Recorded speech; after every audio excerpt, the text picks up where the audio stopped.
Morning. Oriagani, morning. Roxanne, morning. Pauline Pakmaya, morning. Pauline, thank you for my brooms, Roxanne. Rukman Gangadine, morning, Rukman. Wazid, blessed morning to you. Same to you, Roxanne. Sedena Koshi, morning. Annette Baird, morning. Annette, Arlene Lewis, Denise Bramble, morning to you guys. Truth Speaker, morning. Natalie F, morning. Jennifer Nicholas, morning to you. PF Cutters, morning. Leon Joseph, morning, sir. Wayne Pedro, morning. John Cato, morning to you, sir. Christopher Coffey, morning, sir.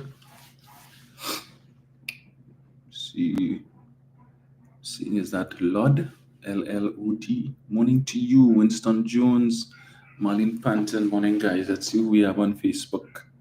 Annette McConney, morning, Annette. Marva James, morning, Marva. John Edwards, morning, sir. Morning, Diane. Nadia Lewis Dixon, morning to you. Maynard Lazari, morning. Joy Ragunanan, morning. Delano James, morning, sir. Jenny Bangoshe, morning, Jenny. Joyce Neves, morning to you. Ian Glaunan, morning. Sachelle Lambert, morning. Judy Small, Emmeline Harvey, Alison Boyce, morning, guys. Eva Smith Spivey, morning. Sarah Richards, Rudolph Barnett, morning, guys. Gemma Alexander, Winston Jack, morning to you as well. Gemma White Isaac, Roma Roach Thomas, good morning. Good morning to His Excellency President of Pleasantville, Nigel O'Connor, and First Lady Mauricia Kagan. See, Winston is here as well. Marilyn Wanza Cloud, morning.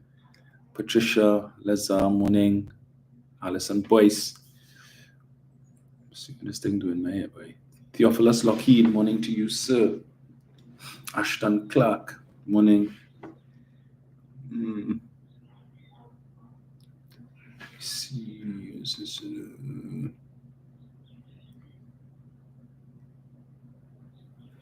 Patricia says New York is covered with snow. Oh boy. As I said, I experienced 2 days of that, and while I was there, and yeah, I don't know that New York will see me again in winter, but you never know. Never know.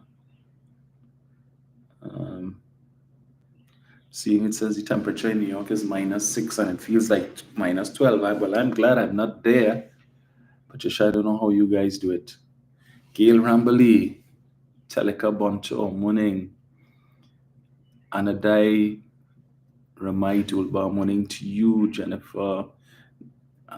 All of you guys. Right, so let me jump into it one time. There's only one thing to talk about this morning, really. Well, I have a lot we could talk about, but one thing in the main, of course, and that was yesterday's announcement by the Prime Minister that Stuart Young will be his replacement to serve as Prime Minister, to serve out the rest of the Prime Ministers too, leading up to the general election, right? And there are many who were expecting that, and those who were not.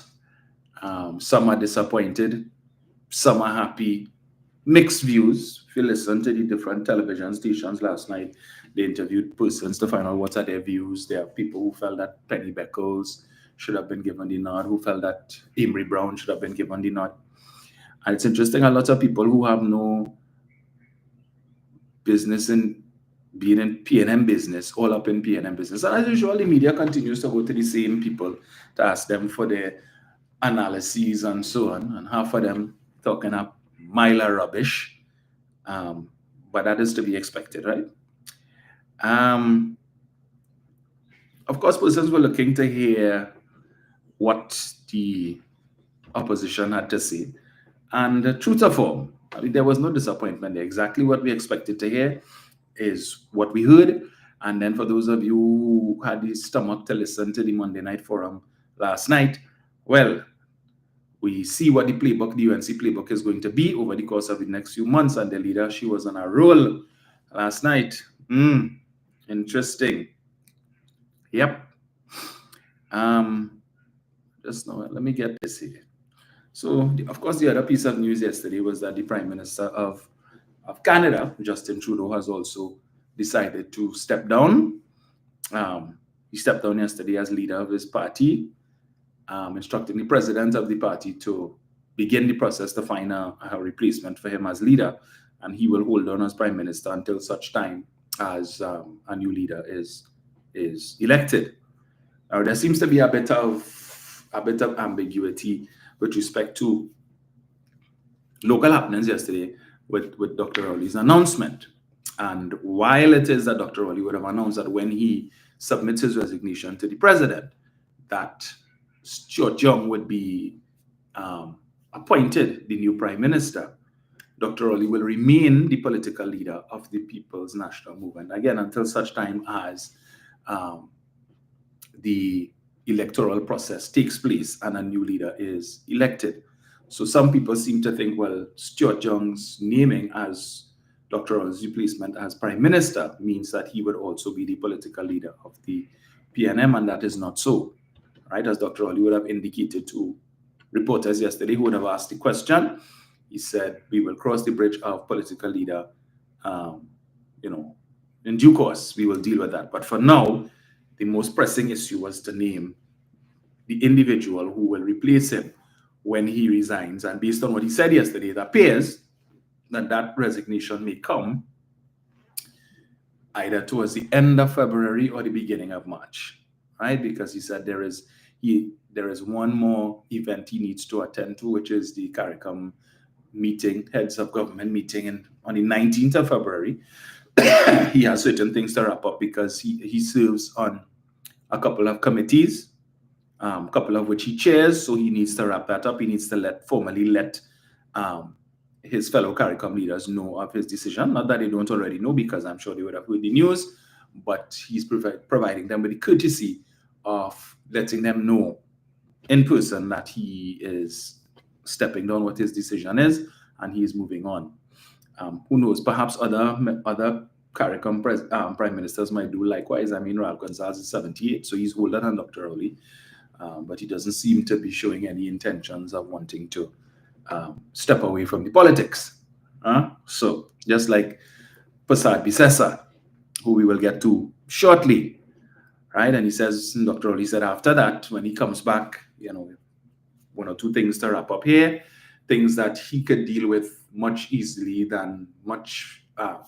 more easily than whoever his replacement, well, Stuart Young would have to deal with. So he will deal with that, right? And then he will enjoy Carnival, and then he will do the needful and go off, play some golf, spend some time with his family, with his grandkids. He wants to do some traveling and all of the like. So kudos to him. Right now, yesterday's news, there were some people who were questioning there was some surprise at the two names that Dr. Rowley would have mentioned that were thrown into the ring to replace him as prime minister, which was Stuart Young, which was no surprise, and Penny Beckles. And I'm sure there were persons who expected to hear certain other names that were not mentioned, right? And that speaks volumes. So it says, well, it speaks volumes, all right? And persons may have asked, well, why didn't, but certain names were very prominent over the last few months as being front runners. So why would these persons, because why didn't they end up in the mix? And I think it's obvious, right? You all know the saying, you lose the battle, but you win the war. And I think this is a clear-cut example of that. So a battle was won yesterday, but the war is yet to be fought, right? Which is for the leadership of the People's National Movement.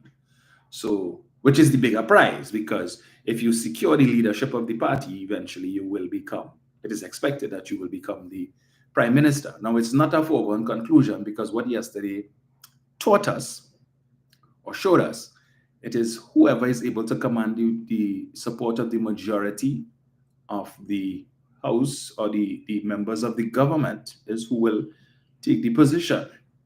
We heard, not from official sources, because the Prime Minister was asked the question and he didn't answer. What was the count? Because we heard Penny and Stuart Young. But somehow, the only people who would have known what the count was would be those who were in the room, right? Which would have been the 21 members of parliament. So, if in fact what we heard is 11-9 was the final count, it means that somebody who was in the room would have leaked that. And we know we've been having concerns with respect to leaks, cabinet leaks of recent. Yeah. So I think the Prime Minister, in his wisdom, realized that there was no need to make mention or to reveal that, because the differential, if it's, in fact it's 11-9, which is a small majority, and it says that 9 persons do not support Stuart Young to be the Prime Minister, to replace, or the person to replace Dr. Rowley. And we know how the media could, what the media could do with that. We know what the analysts will do with that, right? And it's only a matter of time, probably sometime today, the media will go to the different analysts and ask them, well, we heard it's 11-9, so what is your take on that? The 9 persons who don't support Stuart Young and whatnot, and does that bode well, and all of that, you know? Because they're trying to inject all kind of thing into this, just to up Bacchanal and Couture in the PNM. All who in no business in PNM business. So I don't know who it is that would have revealed that. So we don't know if it's in fact true, but that is what is being bandied about, right? Pasabi Sessa mentioned it last night and the like. But Dr. Oli understood why you ought not to reveal that, because of the bacchanal that could ensue.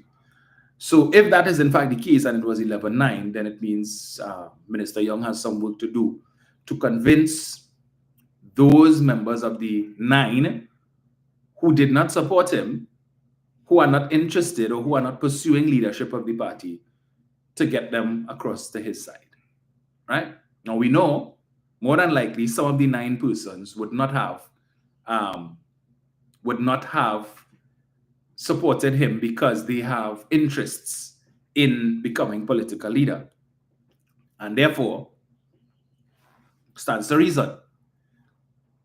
Now, I don't know if it was secret ballot. Dr. Oli said straw poll. I've been trying to determine if straw poll was secret ballot or if it was open, you know, all those in favor of Stuart Young and all those in favor of Penny Beckles.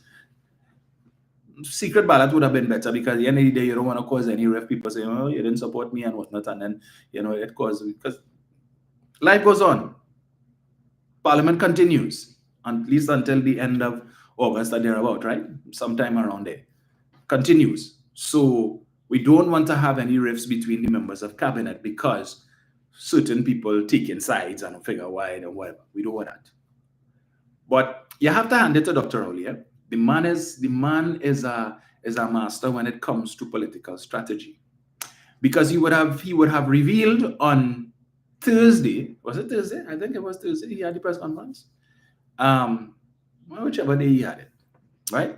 First, to the members of the media, before he disclosed it to the party, as we now know, because Jennifer Baptiste Primus has, you know, come out and she felt that the manner in which Dr. Oli made that revelation, her assessment is that it was disrespectful, that he should have told the party and whatnot. I don't know in what forum she wanted him to tell the party, but he made the announcement at the press conference and caught everybody off guard.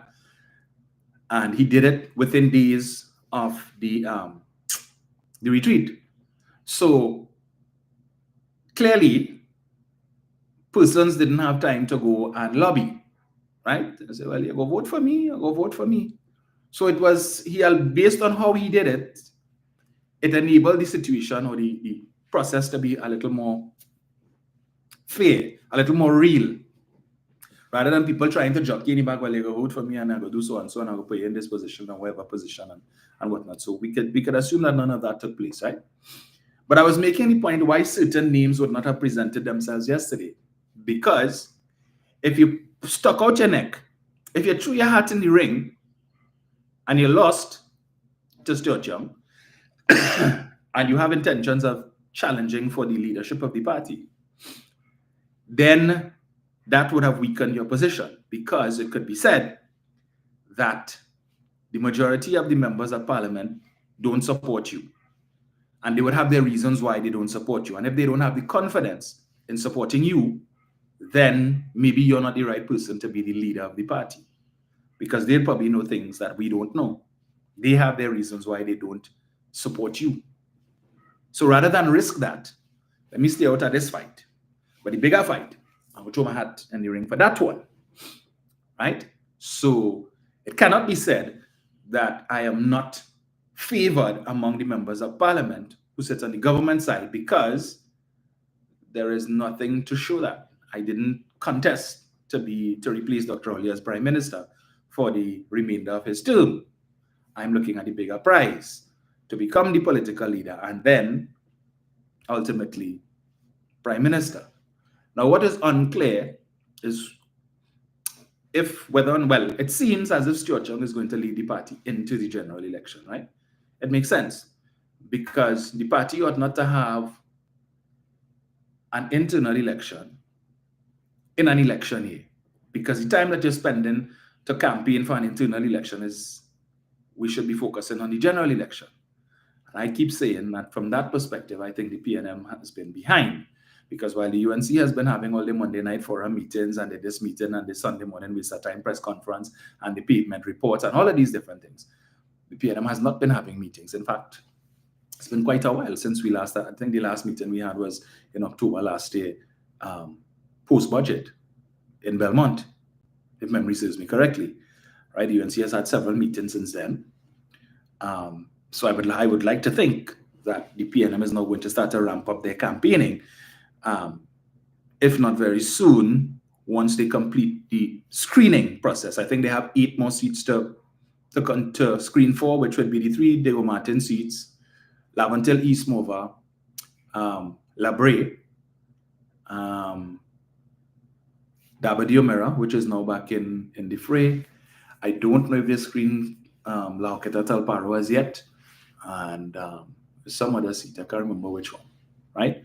But needless to say, the PNM have named the majority of their candidates. The UNC has not done that. That doesn't seem to be a priority for Prasad Bisesa.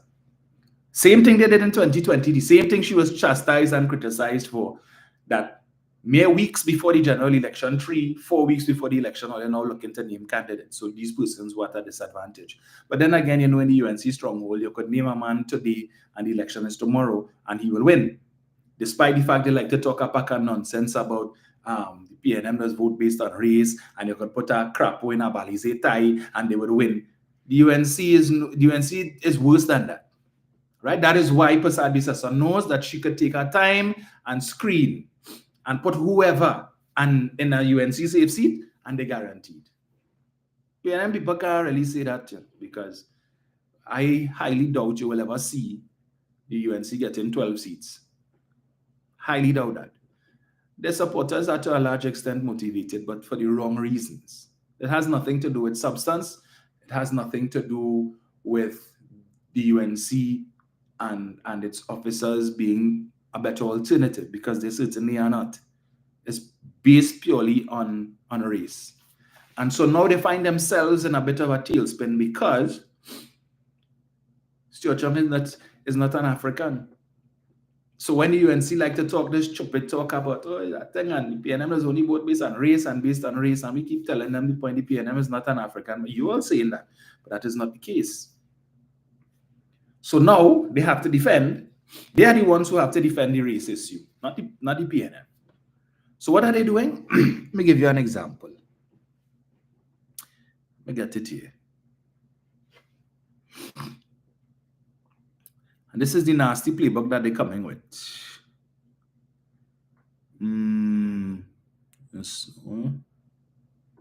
Philip Alexander put out a post yesterday. Now that they have betrayed the black vote so completely, it would be interesting to see what the black voters do when elections are called. What the black voters will do. Philip, say what you want to say now. But talking about black voters, say what you want to say, the Africans. That's what you want to say. Now that they have betrayed the black vote. Because black doesn't only apply to persons of African descent. So you know what you want to say. You're trying to couch your racism. So you come up with this dotish talk now about they betrayed the black vote. So putting Stuart Young to replace Dr. Rowley is a betrayal of the black vote. So what is he really trying to do? I want to ask him. So you're telling them it's a problem to vote for the Chinese man, but it's not an issue for them to vote for the East Indian woman. And Philip, so if they vote, you want to see how what the black voters will do when the elections are called. So they betrayed. So even when Stuart Young wasn't named and Dr. Rowley, it seemed was going to be the political leader and taking the party into the election, you were still telling the same black voters, don't vote for the black man, vote for the East Indian woman who you supported.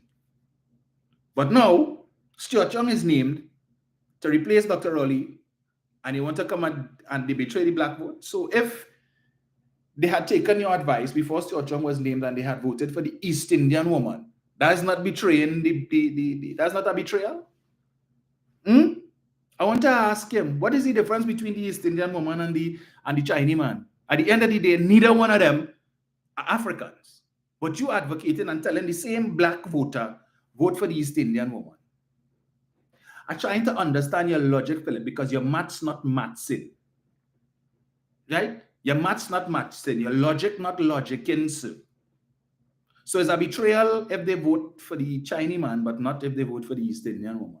And the party that is perceived to be an East Indian party. Then you choose to support that. That's you. That's on you. But this is the nonsense that they start with. So last night at the UNC Waste of Time Monday night forum, the political leader come with her nonsense. And as I said, we've seen the playbook. So what they're going to do? Talk about Stuart Young's ex-stepdaughter. That's right. She's no longer his stepdaughter and has not been so for a very long time. But they come last night and she put up a picture with Stuart Young and his ex-stepdaughter wearing a PNM jersey, right? Next to a picture of a set of drugs, cocaine, blocks of cocaine and so on. I'm trying to link, and her argument and her logic is that based on the fact that Stuart Young's ex-stepdaughter is facing a charge for drug trafficking, that disqualifies Stuart Young from holding the position of Prime Minister. That's her logic. But the man who introduced her last night, one Anil Roberts, who she was proud to introduce and who, in fact, she big up last night, because when he found out that they had chosen somebody else to represent the party in St. Joseph, Anil was a trooper and a team player, and he didn't do like some other people and get vexed and want to mash up the place, and he pledged his support for Devish and blah blah blah. Really? Yeah, that's what you feel. But I sure in private it costs you out 7 ways from Sunday, because all the money that he put out and all the effort and time and whatnot that he put into campaigning in that seat for the past year and some went to naught. And had he known that that is what was going to happen, he would not have done that. He would not have put in all of that effort and all of that expense and whatever else he would have put out to establish a team and whatnot. So while he trying to fool people, and last night he sound like if it was Carnival Monday Part 2, if you hear him, like he drinks some good gazoo before he went up on that stage to introduce her. But I was making the point that while she is saying that Stuart Young is not qualified to be Prime Minister on the basis that his ex-stepdaughter is currently facing a charge for drug trafficking, innocent until proven guilty, and at the end of the day, Prasad Bisesa as an attorney, senior counsel ought to know that. But apparently, due process and is only applicable to certain people, right? Due process. Innocent until proven guilty. According to her, that disqualifies Stuart Young. But the man who introduced her last night, who is currently the subject of a police investigation for corruption in live sport.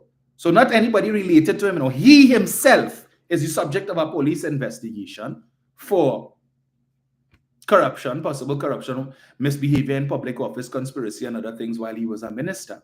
And we know he was the one who introduced Adolphus Daniel to the Minister of Finance then, Larry Hawaii, right? But did he disclose that? And you see, this is the thing. This is the interesting thing. Eh? She talked last night too about recusals.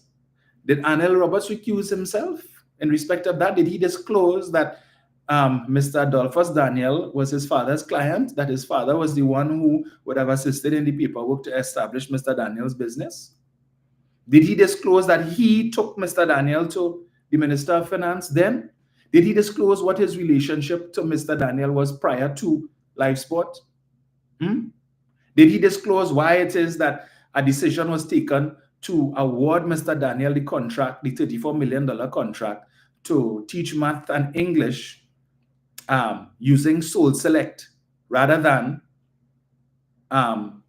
requesting proposals from other potential providers who could have probably charged less? Did he recuse himself? You see, recusal was nothing with them, right? It was nothing with them. They may care. Come in Parliament, you have an interest in, what the hell with that? Just recusal my foot. Recusal my foot. I had one or two of them who on occasion probably felt, like with Tim Gopi Singh and Jerry Hadid, when it is the cabinet took a decision to rent a building that he owns, put a spin there for some big money, but recusal, thing like that. But by and large, recusals was nothing for them. Because when they took the decision to rent Jack Warner's building down on Mukarapo Road as an office for some arm of national security, I think while he was Minister of National Security or something, so did he recuse himself? The proper thing to do would be to recuse yourself, right? But them men know about that. For them, recusals is a bad thing. And she talked about that last night too, but I was making the point. Aside from the fact that the man who introduced you last night is under police investigation with respect to live sport, he also stands accused of being part of a conspiracy or a plot to murder a DJ who was having relations with his wife. Let us not forget that, right? Let us not forget that. He is accused, stands accused of that. Not his daughter, not his granddaughter, not his friend, his cousin, his brother. He. But she finds that he is qualified to sit in the Senate, the upper house of the Parliament of Trinidad and Tobago, notwithstanding the fact that he is the subject of a police investigation for serious corruption when he was a minister, and also stands accused of perhaps being part of a plot to kill a man. You have David Lee, who is sitting as the chief whip, opposition chief whip, who is on $1 million bail for fraud, conspiracy, and misbehavior in public office. And yet to date, he still sits as the chief whip. In light of his arrest and charge, one would have thought, okay, you can't force him to resign as a member of parliament, but you could remove him as chief whip. She didn't do that. She leave him right there. She's happy to have David on her right side. But she had an issue with Rodney being on her left side after a while and pelty backside lower down the bench. She didn't want him next to her, right? Because he's become a nuisance and an annoyance. But David, who is before the court, David, who has a case to answer just like Stuart Young's ex-stepdaughter, is okay. He could serve in parliament, right? That doesn't disqualify him. He who is accused, right, of robbing the public purse, that doesn't disqualify him. In fact, it makes him eminently qualified. So that whenever in the future they decide to screen for that seat, he is the front runner and quite likely will get the nod again, notwithstanding the fact that he is charged and on bail. And that's all right. He is qualified. But Stuart Young is disqualified on the basis that somebody who was his stepdaughter when he was in a previous relationship that he's no longer in and has not been for a long time, that disqualifies him. You hear logic? That is UNC logic. That is what you call donkey logic. I want to call it something else, a different kind of logic. But that is what she came with last night. So that is item number 1 on the playbook, right? Ex-stepdaughter. So they kick out the PNM and the other pages, UNC, pro-UNC pages have already started creating the memes and the whatnot with the pictures with Stuart Young and the young lady and whatnot, and they're asking what's going on with that and if Stuart Young will give her a pardon when he becomes prime minister. The idiocy of the fully duns. And when you call them fully duns, they vex. the Prime Minister cannot give any pardon to anybody. That is the sole preserve of the President on the advice of the Mercy Committee. All right? So if Stuart Chung becoming Prime Minister, he cannot pardon anybody. It don't work so. But when you're dotish and you're fully dunce and you have no problem with the world knowing that you're an idiot, you will post them things. And that is what they love to do. Post that. The next thing they're going to come with, as they came with, is about the recusals. Oh, Stuart Chung recused himself 100 and something times, and that means conflict of interest and whatnot. And the man made the point that while Prasad Bisesa, the dishonest wretch that she is, and others who will come and push that nonsense and talk about 100 and something recusals, giving the impression that each one of these recusals dealt with a separate item. They will not tell the population that in many instances, these recusals were cumulative, meaning you would have had several of these recusals that pertain to the same matter. The cabinet would have taken several meetings in order to make a decision on a particular issue. And as a result of that, every time this one matter came up, because there would have been a conflict of interest, if it was, for instance, Stuart Chung would have mentioned maybe the issue involved or the matter involved a contract to a particular contractor who he might have in his time as an attorney, a practicing attorney, he would have brought litigation against. So, for instance, there were a couple contractors who are affiliated with the UNC who Stuart Chung, when he was in practice, would have prosecuted. But we live in a society where in Trinidad and Tobago, where even if you have contractors who may be before the courts, as in the case of the EMBD matter, because we only have a certain number of major contractors in this country who could pave a road, even if they name and thing and they before the courts, roads need to be paved and therefore you don't have a choice. So you still have to get them work anyway. Because if you say 4 of the 5 major contractors before the court or before involved in this EMBD matter, if we say we're not giving them any work because of that, then we have to give all the work to this one contractor whose name is not involved in that. That is not ideal, right? So unfortunately, you still have to engage them. So unless and until other persons come forward and establish paving companies, road paving companies, and so on, to rival the few that we have. So what we have right now is what is called an oligopoly. So it's just a few people involved in that who have the wherewithal. Yeah, they might give a little subcontract here and there, but at the end of the day, by and large, it's just about 5 large contractors we have to do road paving and so on. So you can't really ostracize them per se. And Stuart Chung made the point that he would have been involved in litigation against some of these persons, and therefore, if a contract comes up, cabinet has to deal with, he needs to step away because of things like that. So it cannot be said, well, the contractor didn't get a contract because Stuart Chung had litigated against them and he have a vendetta and an issue against them, and he would have influenced cabinet decision and tell them, well, don't get this person because so and so and so. So when they want to make it seem as a recusal, means that somehow you stand to benefit from the decision. No. It could be the other way around too. You don't want to give the impression that if cabinet takes a decision that they're not going to give the contract to the individual, that the person cannot say, well, it's because this minister have an issue or a vendetta against the owner of that company or some bad blood between them, and he or she was able to influence cabinet decision based on personal relations with the contractor and not based on merit, right? So it in those instances, but they would never talk about that. When they come to talk about Faris recused himself how many times? What was the recusals? They don't ever go into the issue, into the granular details of what were the recusals, right?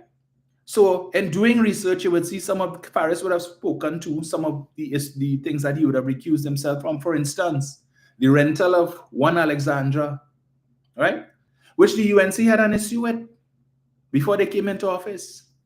And when they came into office in 2010, all of the objections that they had to the rental of number 1 Alexander Street went by the wayside And when the media asked Manila, so what happened now? Well, you all were against this before, and now that you're in office, she had a change of heart. He said, well, at the time, the PNM was in government and Faris is affiliated with the PNM.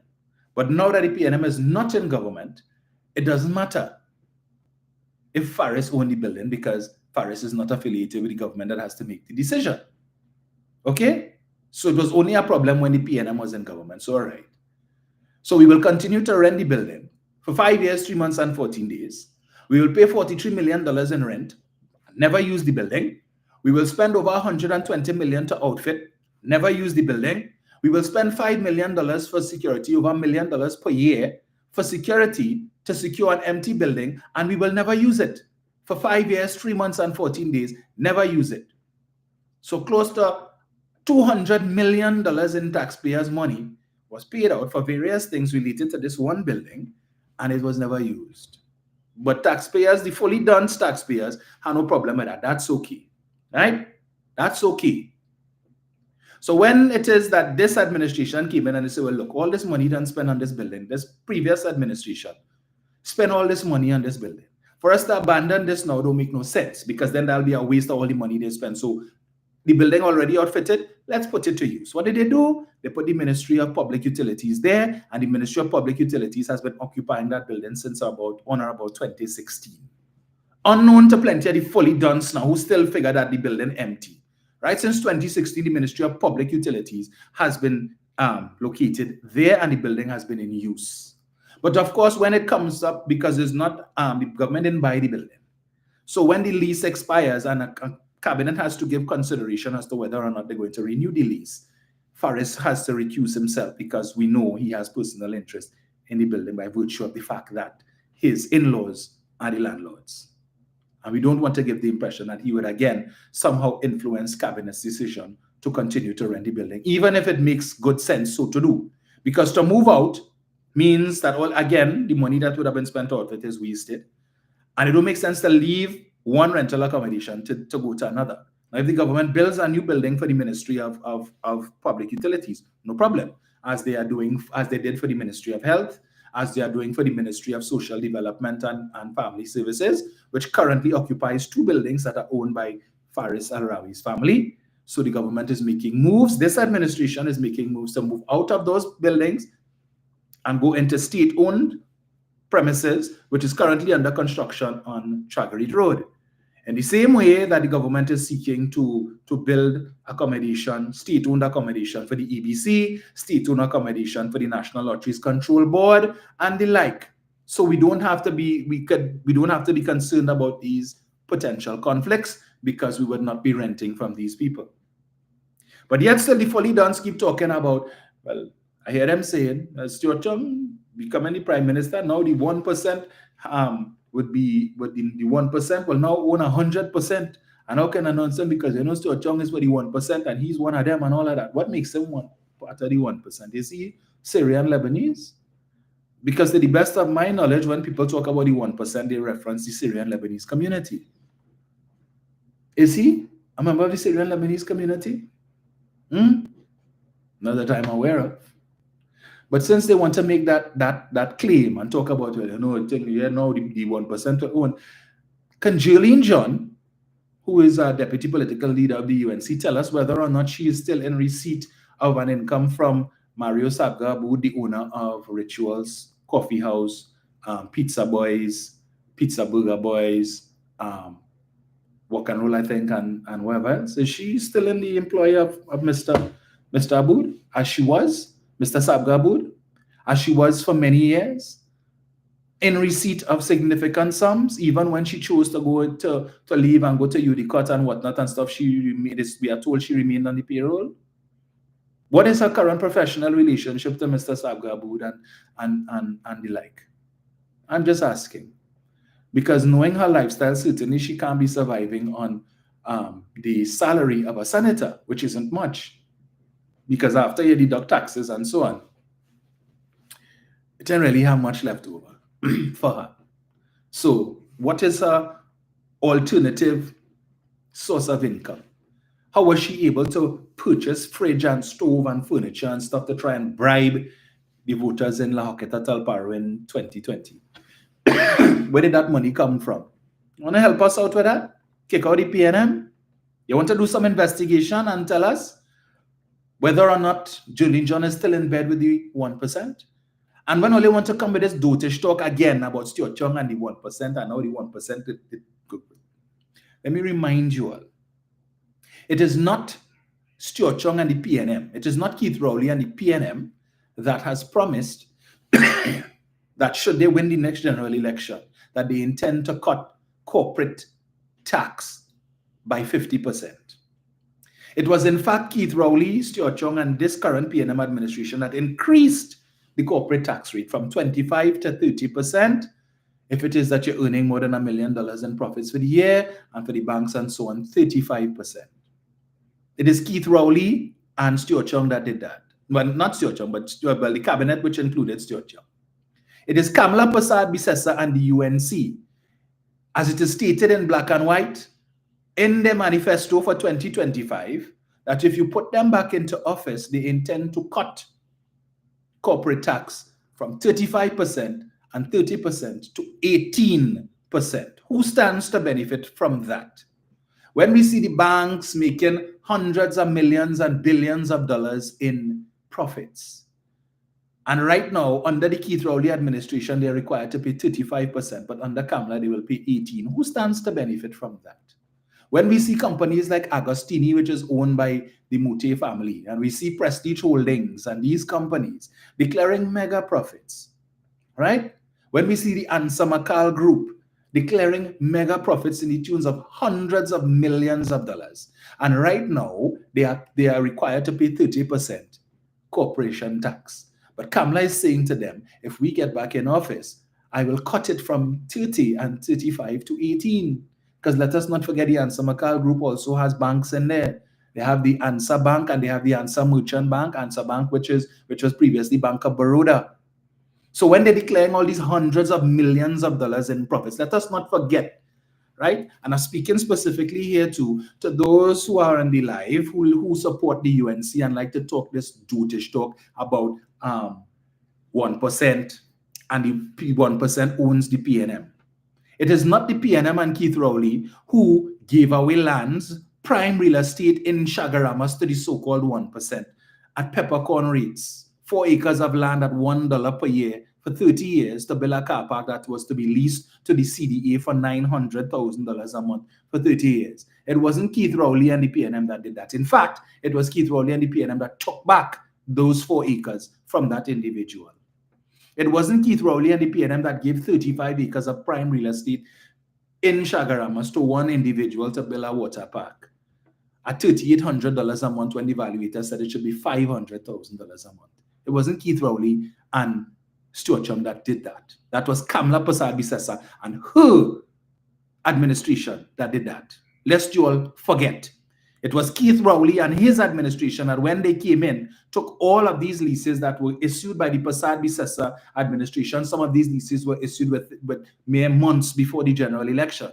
It was Keith Rowley and his administration that went to court and challenged the legality of all of these leases, some of which are still in court, right?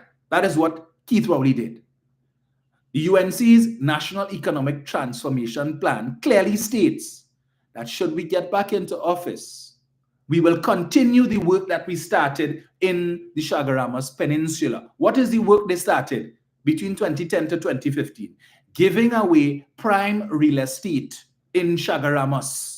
So some of you from the Fully Dons who supported that party would remember very well when thousands of citizens marched from Chagaramas to the waterfront where the parliament was to protest the UNC giving away prime real estate in Chagaramas to the so-called 1%. It wasn't Keith Rowley that did that. Keith Rowley took it back. So the man who got the 100 acres, the former mega farm to plant onion to export, and instead of planting onions, he ended up putting down a restaurant. Keith Rowley and his administration took back 50 of the 100 acres, which is now being used to provide space for young people, the Shade House program, the Shade House project, so that young people in Trinidad and Tobago who don't have land and who are interested in agriculture can have a facility where they could go and engage in agriculture and sell their produce and make some money. right? That is what Keith Rowley did. The Shagaramas Convention Center, again, that the UNC, People's Partnership under Kamla Prasad Bisesa gave away to a particular family, right? For 30 years, listed for 30 years. It was Keith Rowley and his administration when they came in that took it back, recognizing the significance of that Shagaramas Convention Center to the history of Trinidad and Tobago. It took it back. You know what it is today? Today, it is being transformed into a youth apprenticeship center where young people in Trinidad and Tobago between the ages of 18 to 35 can go and learn a skill, learn a trade that they could convert into a business and work for themselves and write their own paychecks instead of what Prasad Bisesa is promising. We will create 55,000 jobs. 55,000 jobs, put us back in office. And while she talking creating jobs, Keith Rowley and the PNM talking about creating entrepreneurs. They're building facilities for young people to learn trade. They're building facilities so that the over 70 programs that the Ministry of Youth Development and National Service has developed for young people between the ages of 18 and to 35 over the last 3 to 4 years, that they could go to these places and learn these trades. They are building facilities that will be able to house and facilitate the new programs and the other programs that will be coming on stream in the not too distant future. That is what they're doing. So while Kamla Prasad Bisesa gave away the Shagaramas Convention Center, the people here want to spend all their money and refurbish it and do whatever they want with it, make money off of it and pay us next to nothing, but just develop the peninsula. So we could say, yes, look, we have spaces for recreation and so on. But pay us next to nothing, pay us $1 a year, or small money. And all you could use the facility, or you could spend all your money, refurbish it and whatnot, and to hell with that. This administration used taxpayers' money to build a facility for the people. That is what they did. Right? So when they want to talk stupidness about Stuart Young becoming the prime minister means that the 1% would have completed the takeover, they're talking nonsense. It is not Keith Rowley and Stuart Young who talking about creating additional ministries that we never heard about, that is totally unnecessary. To say you're fighting crime, you want to create Ministry of Home Affairs and Ministry of Defense and Ministry of Justice, all of which would require the rental of buildings to house these ministries. And who are renting the buildings from? Who are renting it from? The residents of Betham? The residents of Lavantil? They own any building in Port of Spain for you to rent? Who are renting it from? Again, who owns the buildings? When she came with her dossier, I have a file here with over 150 properties that the 1% own, and another night I will give you details. She never came back with it. Never came back with it. How many of those properties do you plan to lease or rent should you come back into office to house all of these new ministries? We only know what the ones you told us about so far, but we recall that in your previous incarnation, you had a number of other ministries that you felt you needed, which we didn't need because you wanted to create jobs for the boys, right? And every ministry needs to have vehicles. Who are going to buy the vehicles from? The roll on, roll off? Ministry don't do that. Government don't buy roll on, roll off.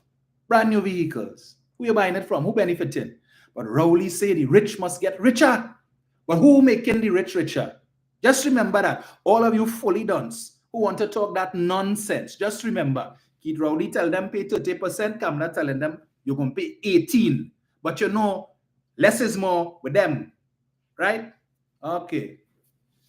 Just remember that 30% tax under Keith Rowley, 18% under Kamla. So the 12 that they saving, what that making them? Poorer? Just asking that question. That'll make them poorer, right? The 12% that should be going to the Board of Inland Revenue. The 12% that she is going to tell them, well, you go ahead and keep it, man. You know what's her logic? Trump logic. That when you cut the tax rate on the businesses, they will use this money to expand their businesses and hire more people. Hire more people? What does that mean? You mean they will use the tax savings to create opportunities for the poor? That's what you're saying, Kamla? That when the rich get richer by you leaving them with more tax dollars that should be going into the treasury for the benefit of the people, they will use this to expand their businesses to do what? But then Keith Rowley say when the rich get richer, they create opportunities for the poor and all they wanted to rake him over the coal. But Kamala is doing the same thing. Same thing. She just didn't say it that way. The same thing. She's a different way. Tax savings, they will expand their businesses and hire more people. Who they hiring? The 1%? They hiring themselves. But all their blasted hypocrite who supporting that party and want to rake Keith Rowley over the coals. Yeah, rake Keith Rowley over the coals when he said plain. But she come in and tell Ollie in a different way and Ollie applauding that. Right? Yes, Ollie applauding that. She come back last night again with this nonsense about VAT. Yeah, they take VAT off of food to help the people. Justin Trudeau, one of the reasons why he has resigned as leader of his party and soon to resign as prime minister is because he was besieged by high food prices and the high cost of living in Canada, which his government simply could not control. His minister of finance resigned a couple of days ago. Right? In a big metropolitan country like Canada, they're making a ton of money. Agriculture and other things. Plenty more money than we making. They have more oil and gas than we have. But yet still, their prime minister was not able to control the cost of living, the high cost of food and so on. Same thing happening in the UK, people complaining about the high cost of food. Same thing in the United States, which is why Donald Trump was certified yesterday. Because Americans complaining about the high cost of eggs and milk and this going up and that going up. I saw a video yesterday, Costco selling oxtail, $9 a pound for oxtail. $63 TT a pound for oxtail in the US. Right? So all over. But it's only in Trinidad and Tobago they want to have you believe the government could fix that. Simply by what? Removing VAT off of food. Tried and tested and failed miserably. But just like how the Republicans just take chin up and a man come and he sing a good song and all they run with that. Same thing, you have clueless people in Trinidad and Tobago who take in China from Kamala Prasad says, yeah, Rowley put VAT on the 7,000 food item and put us back and we got to take it off. It didn't work the first time. But it will work the second time, right? Yeah, it will work the second time. But just remember, when Ole give Ole a vote on credit and the things that she's promising, she doesn't deliver. You can't go back to the EBC and take back your vote. She came back last night with nonsense talking about the pension bill. And the pension bill that the government said they withdraw the other day because of the clause with the 25,000 in savings. And if you have 25,000 in savings, you can't qualify and so on. And they said they were going to withdraw the bill and thing and whatnot. And they come to fool you with the pension bill. Hear what she said last night. You see, mouth open, Tory jump out. I'm coming back to Stuarty just now. She said, what drew her attention to the bill? You know, because they had the order paper and all the different bills that they would be debating and so on. And the pension bill crossed quarter eye. Right? And she said, hey, whoever it is, I can't remember who she told, get me a copy of that bill because she wants to read it. You know why? She was concerned, her words, that we're going into a general election and they bring in this pensions bill. And she was concerned because she thought the government was going to increase pensions for the senior citizens. And so when she saw that and she got the bill, she said she stood down in her office and she worried, she concerned because she's telling herself, it's an election year and they're going to increase the pensions. So she's studying not the benefit of the people. If the government, in fact, was going to increase the pension, she wasn't pleased. She wasn't happy for the senior citizens who she's telling you she so care about and who she want to look after. She wasn't concerned. She wasn't happy for them, you know. She was concerned. Her word, she was worried when she saw the pensions bill because she thought the government was going to increase pension in an election year and that would have hampered or affected her electoral chances. That was her concern. And then when she catch herself here, well, you know, if it is they had given an increase to the pensioners, yes, of course, I would have been happy. I would have been pleased. Because she realized, wait, oops, did I just say that? That far from being happy for the pensioner, she was concerned with the pension bill. So she wasn't interested in reading the bill to see what benefits the senior citizens would get. You know, she wanted to read it. Let me see if they're going to increase pension here because that's the next headache we have to deal with. Because now them pensioners and them going to be praising the PNM, and that's one less thing we could talk about. And then, but she cared. Her supporters want to tell her she so cared. She cared more about her political fortunes and her electoral fortunes than she cared about. So she was relieved. She was happy when it is she read the bill and realized, hey, it had no increase in pension. She was so relieved. Oh, thank God they get no increase. But she's so care about the senior citizens, right? And then she saw the 25,000 thing and she, boy, and Jack, yes, this is what I needed. And she run to come and talk about that. But pleased that you, the senior citizens who she trying to fool, you, the senior citizens who she promised $3,000 pension at age 60 in 2010, night after night, speaker after speaker telling all you, put us in office and pension across the board, $3,000. No means test. So you could get $3,000 in NIS and $3,000 in government pension, that's $6,000 a month. And man say, hey, right now, I close to retirement and my salary is $4,000 a month. I getting a pay raise. I giving Kamala my vote. Run and give her your vote, and then afterwards you come and say, what, it was a misprint. No. But you're showing her the video where she said it. Wade Mark said it. This one said it. That said it. Oh, no. It was a misprint. So it is misprint when you speak too. So when you were saying it night after night, you didn't realize that what you were reading was a misprint. But just remember that senior citizens, Kamala Persad-Bissessar, based on what she said last night, was pleased that the government didn't give you all our increase because she was concerned that increase could cost her the election. Just remember that. So to all of her supporters who are on YouTube, who are listening and want to convince us that she so care nothing. She care about herself, about her political fortunes, party before country. She don't care about the senior citizens. So miss us with that bull spit. And she, if you want the evidence, go back and play her last night. But let me play something from her last night to show you how dumb this individual is, but wants to be prime minister again. And I couldn't care if her supporters listening and all your vexers, all your business. It is what it is. Let me get this here. So, let me get this here. Where is it? Put this.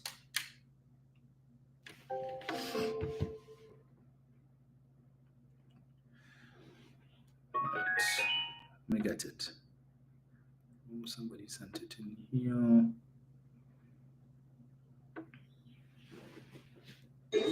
Well, today they have replaced a lazy, greedy, selfish man with a lazy, greedy, selfish young man.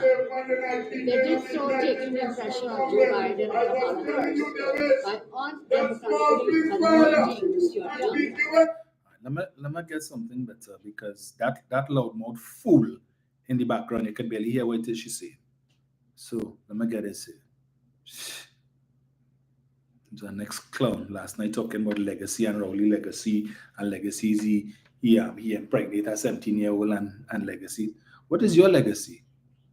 Live sport. Your legacy, thief, attempted murder. That is your legacy. You're a clown. Anyway, let me see if I get this thing here.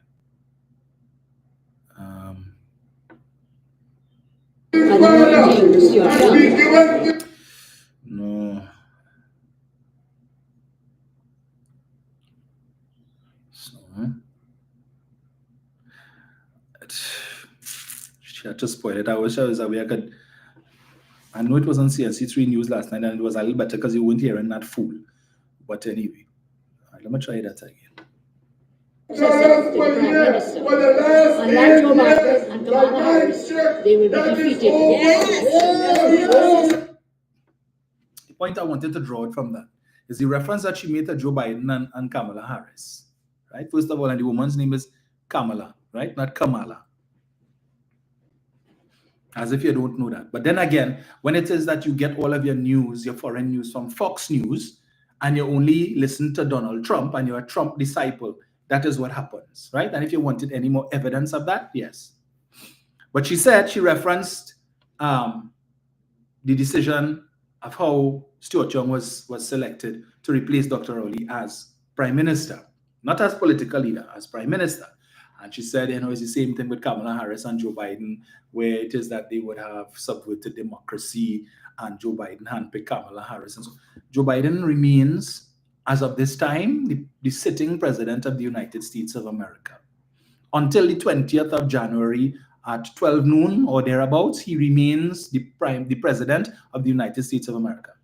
Kamala Harris remains the vice president of the United States of America, right? For the next 12 and a half days, the next 13 days or so. They still have power. They could still do things. This is the same clown Was what Trump could do? What Trump could do? We had 200,000 citizens who will in visa and all that nonsense. This is the second time she has repeated this tomfoolery. The last time she said it was prior to the general election in the US, right? When there was still the possibility that Kamala Harris could have won the election. And this is somebody who wants to be the next prime minister of Trinidad and Tobago, is making these statements about the sitting president and vice president of the United States, talking about the subvert democracy and just like how they lost, that the PNM is going to lose as well. Really? She seems to forget the US still has an ambassador here in the person of Candice Bond. You feel Candice Bond don't listen to the news? What utter stupidity, ignorance on the part of this woman, right? She, the one who wanted to criticize Dr. Rowley for calling Alan Chastanet, the opposition leader of St. Lucia, whoever it is, tropical Trump.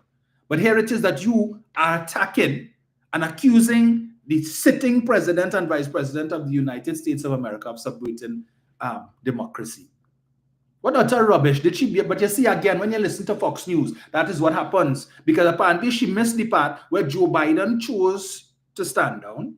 After he was harangued by members of his party and the media and others, he stepped down. And he wrote a letter indicating that he was stepping down, and he endorsed Kamala Harris as his potential replacement. But he didn't twist anybody's arm.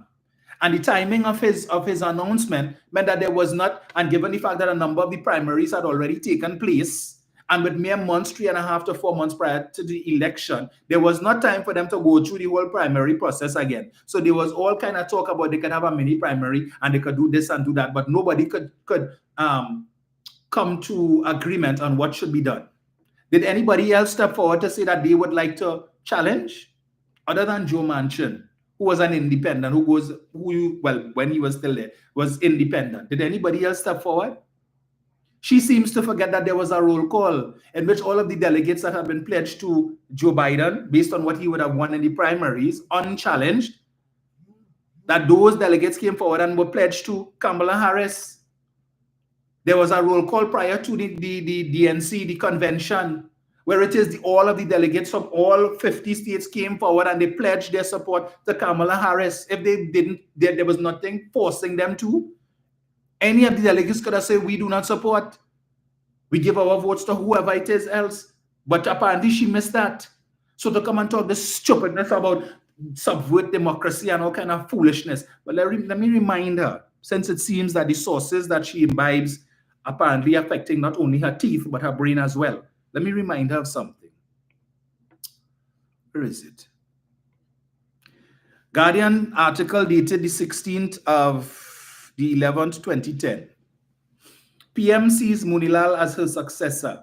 6 months after being elected Prime Minister of Trinidad and Tobago, Kamla Persad-Bissessar has named Housing and Environment Minister Dr. Rudal Munilal as her successor. Praising Munilal's contribution to her administration, she said, if anything should happen to me, God forbid, I see Dr. Munilal as being my successor. Persad-Bissessar, political leader of the UNC, made the announcement as she spoke at a private function in Munilal's honor at San Fernando Hill on Sunday night. The function, organized by Friends of Rudy to celebrate him being called to the bar on October 29th, was also attended by Attorney General Anand Logan and blah, blah, blah, blah. Paying tribute to Orapuch East Member of Parliament, she said, Dr. Munilal is a very important man in this government, and our government is very proud of you and very proud to have you in this government. She said she had advised Munilal to write the exam in September, but thank God he did not listen to me, noting, however, that he would not be able to practice because he's a minister. She goes on, right? Munilal, I am honored and humbled. Meanwhile, Munilal said he was ready to serve in any capacity given to him by the Prime Minister. In a telephone interview yesterday, he said he felt deeply honored and humbled by the faith and confidence the Prime Minister had in him, and he added, I remain highly committed to achieve in the specific areas assigned to me by the Prime Minister and committed to play my role as a team player in our high-performance cabinet. This also speaks volumes about the Prime Minister, who has demonstrated a maturity and character to plan for her party and the nation. This is akin to our highest democratic values and demonstrates the confidence that and clear purpose of the PM. So she anointed him as her successor. Did she involve the rank and file of the UNC? The Did you have any internal election to make that decision? But you appointed him. You named him as your successor. If anything happened to me, God forbid, Munilal is to be my successor. But you come in yesterday, last night to talk a mile of rubbish about Rowley and the democratic process, and they didn't include the rank and file of the PNM. The decision when it comes to Prime Minister, who is the Prime Minister, as a parliamentary veteran with some 30 years or so under her belt, she's supposed to understand. The Constitution clearly states that the president would name the person who commands the support of the majority of the members of the House. On the government side, where they have the majority, the person who commands the support of the majority of the members of the House, not the person who enjoys the support of the majority of the members of their party. The Constitution does not say that. And therefore, what took place yesterday, the parliamentary caucus, is what happens. It is those persons, those 21 persons who represent the majority in the lower house, who will make the decision as to who the prime minister would be, who they support. Okay? That is it. That is how it works.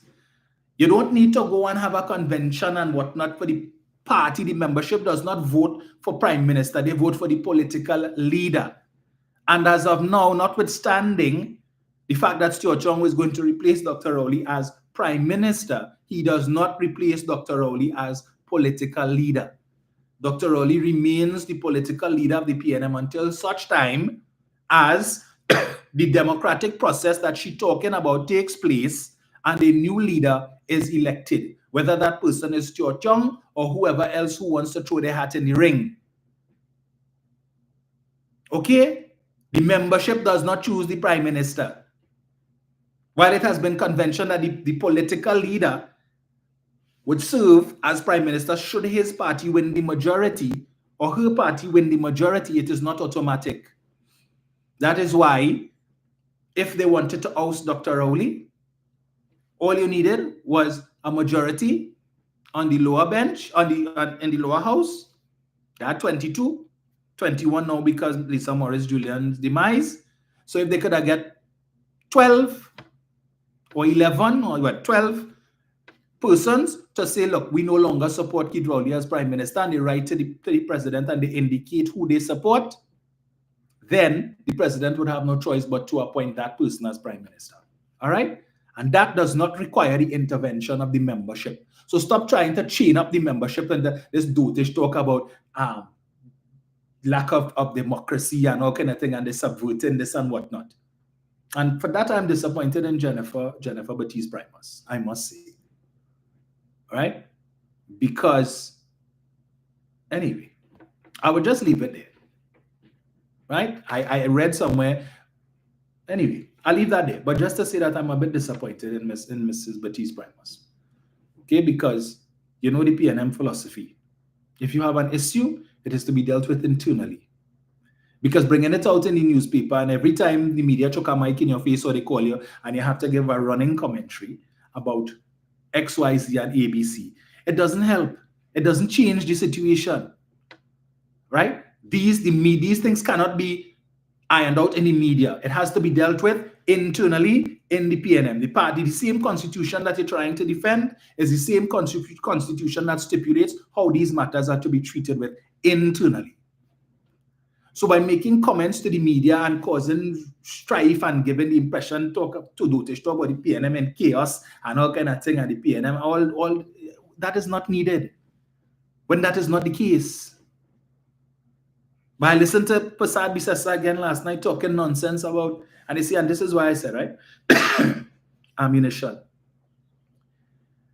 In attacking Stuart Young, she spoke about that incident, the hot mic incident, where he said whatever. And she said, you know, based on what was said there, he don't like women, and she's calling on all women to reject Stuart Young and whatnot because Stuart Young don't like women because of what he said about who in the parliament, right?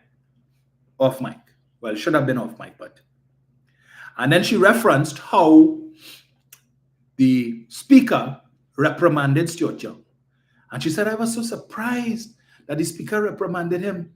And you know, I think we need to big up the speaker tonight. Yes, we need to big her up. because she reprimanded him. And she was so surprised. I don't know what it is they're going to do to. I don't know what they're going to do to her afterwards. But we have to big her up. And yeah, the same speaker that all the time they're telling you so biased and all of that nonsense. Last night they began her because why? They like how she deal with Stuart Young, and now they have ammunition. So rest assured they're going to be creating clips and videos and memes of the speaker when she was reprimanding Stuart Young. And they will be playing that to remind people, say, listen to what the PNM speaker say. Listen to what this PNM speaker said. It was reprehensible and it was despicable. And that's the point that I was making. I have no problem with the speaker reprimanding Mr. Young. But to me, it was in the extreme. She didn't need to go that far. But now she has created fodder for the UNC. And they're going to capitalize on that. Rest assured. You're going to be seeing all kind of clips where you're hearing Bridget and his George voice, and you'll be seeing her standing there and saying these things, and they will use that to tell you that Stuart Young is unfit to be prime minister. And where it coming from? Yeah, I'll tell you this. PNM speaker say that, That's the nonsense. So all of that they want to come with. But again, I remind persons, the UNC know better. So when she wants to come and tell you Stuart Young is unfit because he said what he said, when it is her member of parliament for Princestown, it doesn't matter if it was said inside the house or outside the house. Members of parliament are expected to exercise a certain degree of decorum and a certain standard. So when you could go on national TV, national radio, and on social media, knowing that your meeting is being broadcast on all of these fora, and call and say that the prime minister is a lazy son of a bitch, and repeat it at multiple meetings, and you are not pulled up by your political leader, miss me with that bullspit, Kamla. Because don't come to tell me that what Stuart Young said makes him unqualified. But yet still you have Barry Padarat who would have said something like that on numerous occasions and you didn't pull him up. You endorse it. Right? When it is that you have Anil Roberts who will go on who could imply that the former president was making appointments based on pom-pom politics, implying that the former president was a lesbian, and you didn't come to her defense as a woman. You're a hypocrite and a shameless one at that. Don't come now playing the woman card and the female card, because when he was denigrating the president, when it is that next lout, David Nackett referred to the former president as an insipid jackass. When he did that, where was you? Did you come to her defense? Where were you? Where was your heart, your bleeding heart? Where was your concern for your own womankind? It wasn't there. When it is that you all brought your stupid motion in the parliament to impeach the president, and because you didn't get your way, always behave like a set of gutter rats that you all are, alligators from the murky lagoon, when you all were behaving like that in the parliament and chastising the president, saying the worst of things about her. How come you didn't come to her defense as a woman? When it is that Anil Roberts was saying nasty things about Sharon Rowley, right? About her having an affair with a member of the special branch, and you being the deceitful wench that you are, would have made reference to that too. All of us, I find these days Rowley have a problem with special branch and special branch, right? While he didn't make direct reference to it, we know what you were talking about. Why didn't you come to Sharon Rowley's defense as a woman? But you allowed it to continue. When it is that Anil Roberts and others in your party claiming that the Minister of Education, who is a woman, having an affair, extramarital affair with the Prime Minister and Machina love triangle with the Prime Minister and Foster Cummings. How come you didn't come to defend her as a woman? You're a hypocrite. So miss me with that nonsense about, oh, Stuart Young don't like women. You don't like women. You, or then Cabal says you do, but in a different way. Right? But miss me with that. Don't come with that stupid talk and don't try to pull that card at all.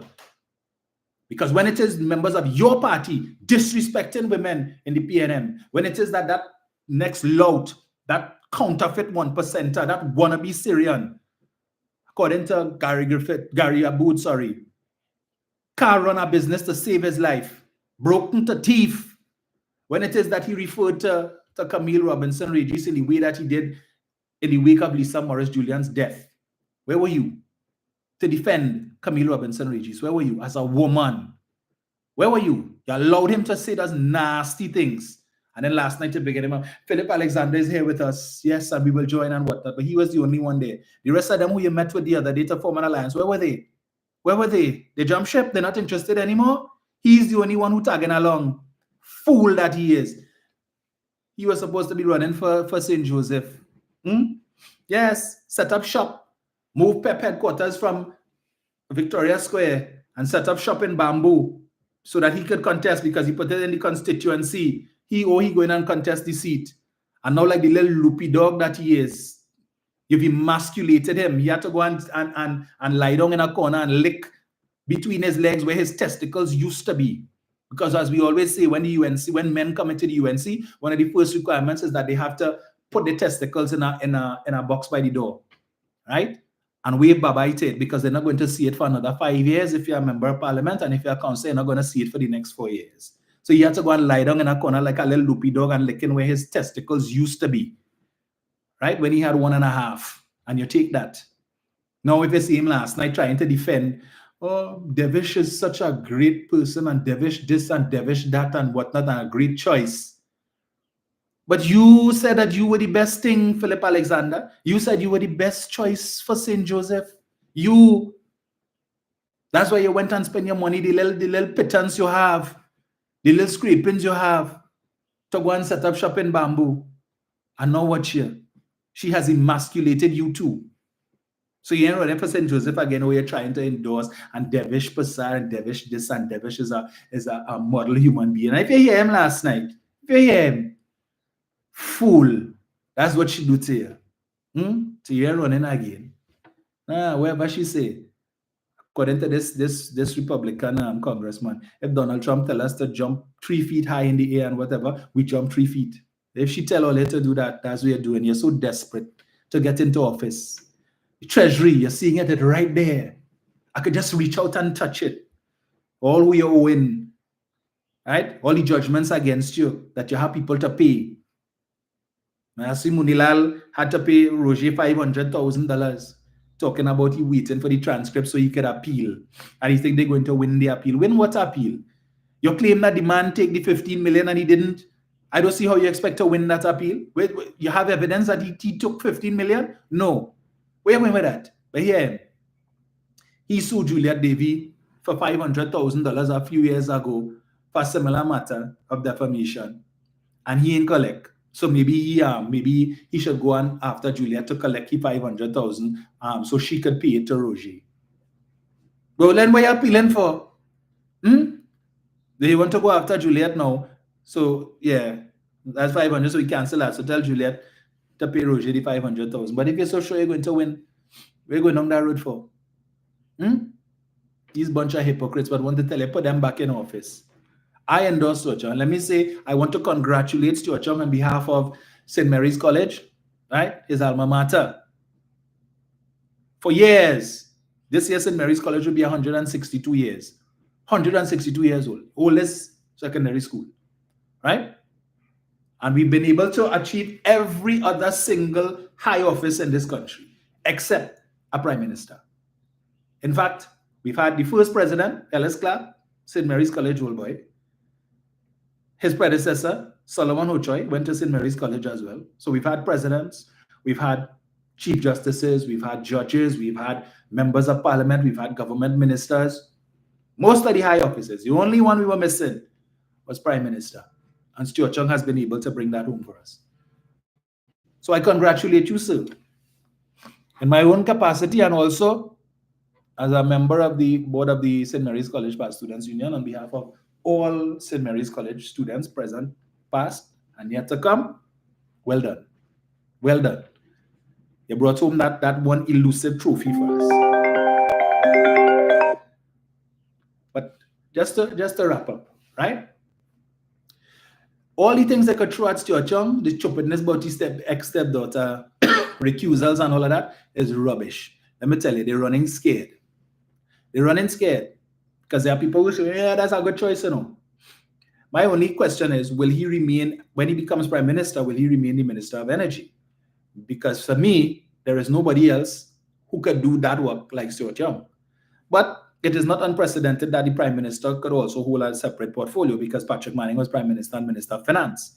So it's quite possible. It's just a few months to go before the general election. So he should, in my view, he should continue to hold on to that position.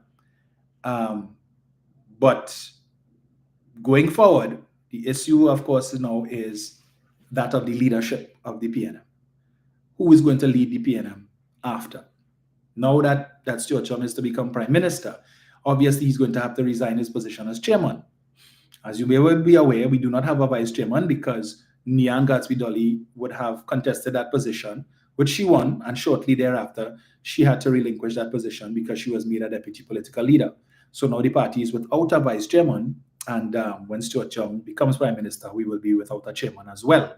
So I don't know how that's going to work if Camille Robinson Regis as lady vice chairman would have to fill in that position. So certainly there is urgency to have an internal election to fill these positions, as well as the 12 that would have expired last year, but would have got an extension by virtue of the government, the decision of the party to extend or to postpone the national convention.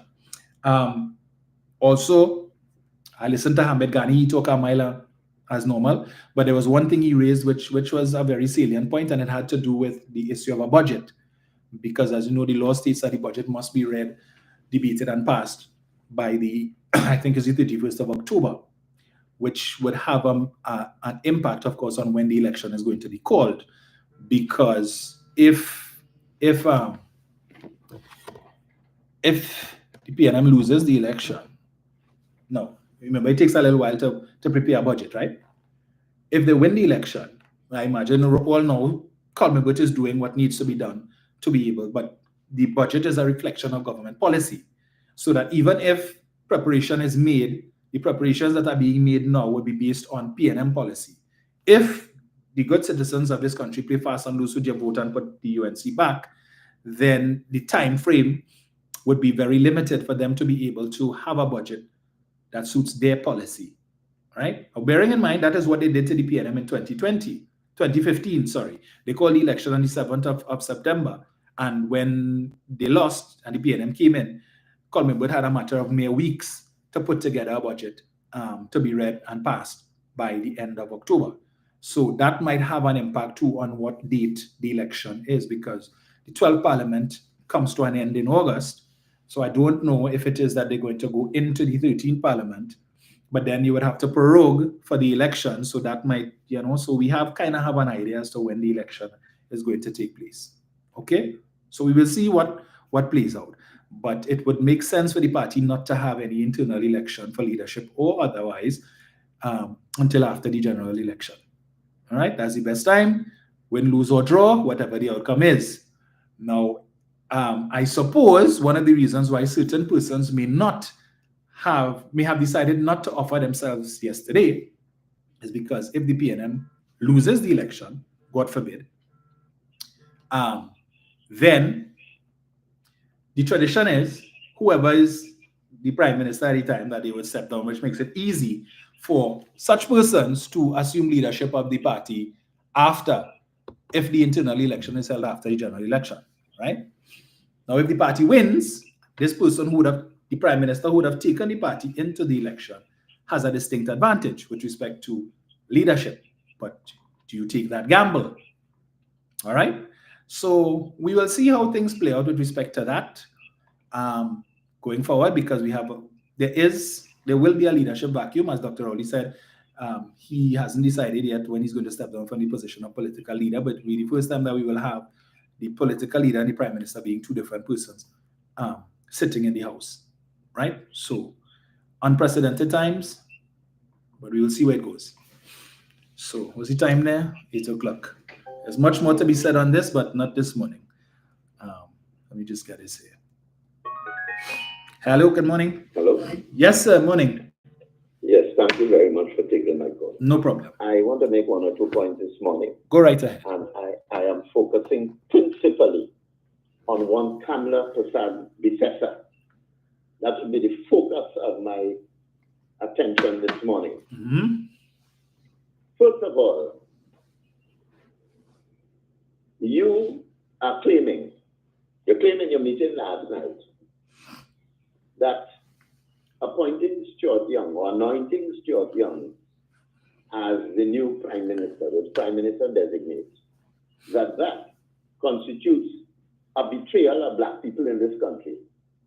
So you are suddenly madly in love with the Africans in this country, Mrs. Bissessa. You love black people more than anybody else. More than anybody else. I have a question for you though, for starters. What about Anita Haynes, the membership of your party in the previous internal election, your party election, voted in Anita Haynes as the PRO of your party? Before you could say Jack Robinson, she was summarily removed, and in her place walks Kirk Megu. How did that happen? Why did that happen? Who removed her? Did she ask to be removed? Or was she removed with the firm hand of the dictator by you? What is the reason for removing Anita Haynes? I am to speculate. It's the rank and file that put her there, you know. 90% of whom are Indian, Indo-Trinidadian. But you removed her and you put Kirk Megu. My question to you, first of all, is this. Does her removal, or did her removal have anything to do with her ethnicity? She's Douglas, half African, half Indian. Is the reasoning behind that anything to do with the fact that being half African, not half white, half African, did that have anything to do in the reckoning? Did that have anything to do with your decision to remove her as the PRO of your party? Is it that as a Douglas, half African, half Indian, is it that she does not represent the face of the UNC? And that was the reason for bringing in Kirk Megu as the PRO, as the face of the United National Congress. We need to know. I would like to know because you have a problem with Stuart Young being the new prime minister. But there's a certain frequent letter writer in this country who did not have a problem and does not have a problem with Stuart Young as the new prime minister. That letter writer is a regular writer. The name is Gordon Laughlin. Now, we who know this country and the sociology of this country, we know what that name means. That is local French Creole, call it local white. And guess what? You know what he said at the end of his letter?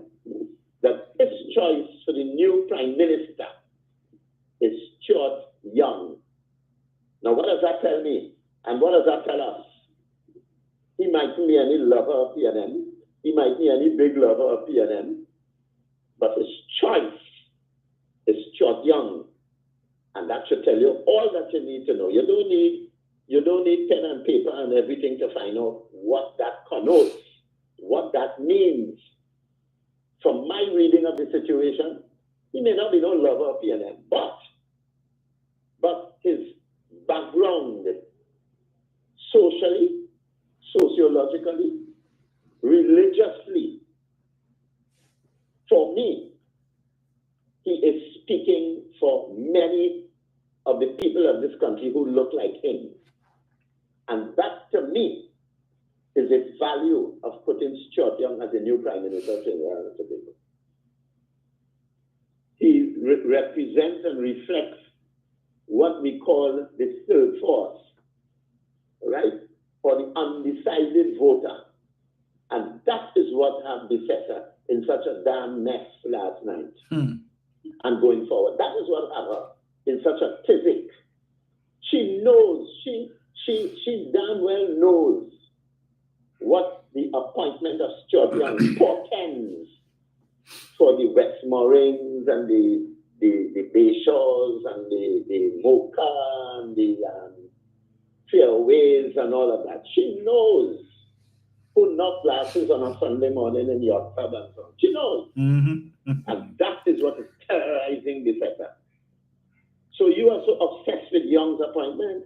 You're obsessed with his race. Who called Rowley Oreo and black man? Who called the Prime Minister of this country Oreo and black man? This same person who now claims to love black people and African people so much, you call Dr. Rowley, the sitting Prime Minister of this country, Oreo and black man. You know who said it? You, Mrs. Bissetta. You call the Prime Minister Oreo and black man. You also called Camille Robinson Regis Wiggy. Tell about slave master name. And her hair must be nice and straight like mine. That is what you did. You called Camille Robinson Regis Wiggy, and that she had a slave master name.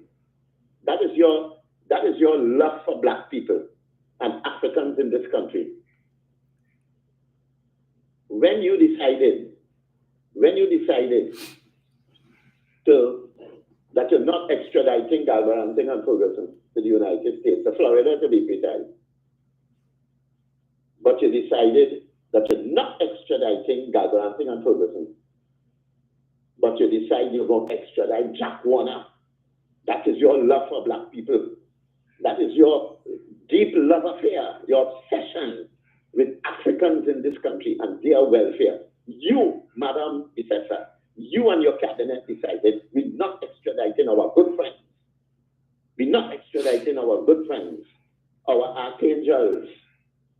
But you see the black man who put all the FIFA money into our pocket to fund the election in 2010, we go use him and we go kick him out and we go send him to the States to face the damn music. That is your love for African people. You Kamala Persad-Bissetta. Extradition not good for Asian Steve, but it's damn good enough for Jack Warner, who had to spend the weekend in jail in Port of Spain. That is your handiwork, Kamala Persad-Bissetta. You could get vexed, you could be upset, but that is the fact of the matter. That is the fact of the matter. And it is undeniable. There's no question about that. And the person who singing your praises on the platform last night, you referred to him earlier, drunk round the Savannah Juve morning. That is a perfect example for black people, especially the black youth. Oh, that is the person you recommend for the black youth in the east-west corridor of Trinidad and Tobago. That is the person who holds a prominent position on your platform last night. You, and that is your love for black people. And that is what you see as the representation of black people, right? That is your love for black people, Kamala Persad-Bissetta. You could teach people's head. You see mine? I around long time. Long time. And you can't fool me. You cannot fool me. I could tell you sure about that.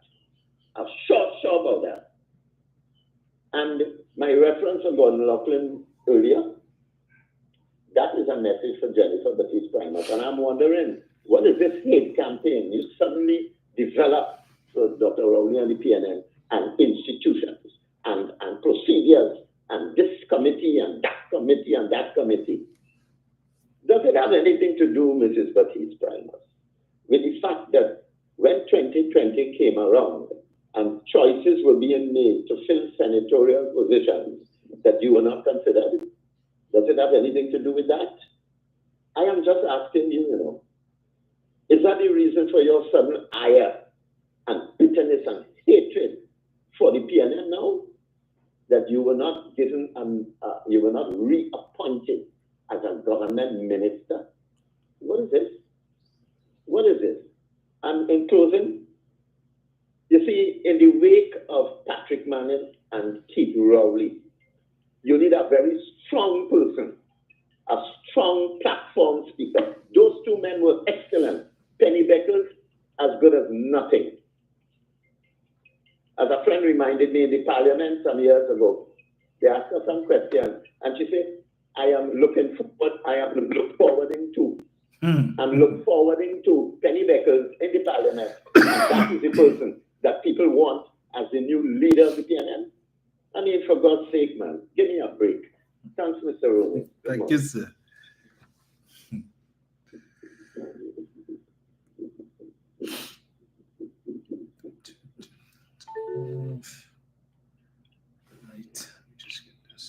here. So, let me turn this on.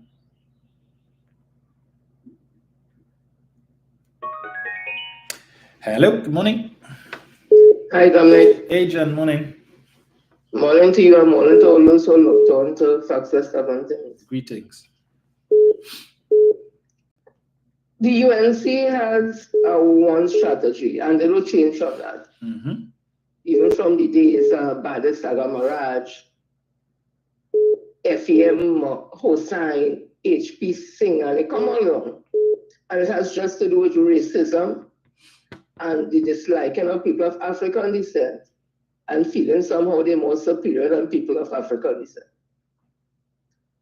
I'm thinking that the strategies they would use against Minister Stewart and SC, because they no longer have black man, Oreo, and all the other negative and nasty comments that they usually make against African people, who some of them feel the more superior than, right?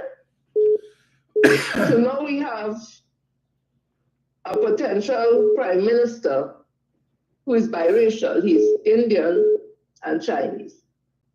So they can't come with that race card. Because then if they start to talk about Indian, them is Indians too. And if we're talking about Chinese, because some in the Indian community has been taught by some of the leaders that they're more superior than African people, you can't really join with Chinese people. So the only thing they have a Minister Stewart is that at 1%, he's not of African descent. He goes sell out the party to the Chinese and the 1%. The Zami comment, the thing with the stepdaughter who for years he not with the woman, and his recusals in Parliament. And I'm saying all those things could be rubbish in a minute. Because all the UNCers have to fight with is race. So the race has been removed. The race factor has been removed. And we can even go deeper than that. Dr. Eric Williams, the founder of the People's National Movement, would have clearly said, there's no mother, India, China, Syria, Africa, Lebanon, and the I can't remember the other country or continent he called. And he said that there's one mother, Mother Trinidad and Tobago. And a mother does not discriminate between her children. Isn't Minister Stewart one of with children? So where's the discrimination? The PNM has never been an African party. Had it been an African party, could have never sustained from 1956 to now in a cosmopolitan country. And that is why the UNC can't stay more than 5 years. Because they are Indian party. And this is not an Indian country. This is a cosmopolitan country. So we started off on two different philosophies. I want to say congratulations to my member of parliament, Minister Stewart Young, SC. And I know he has it in him. He has my support. Everybody will know that.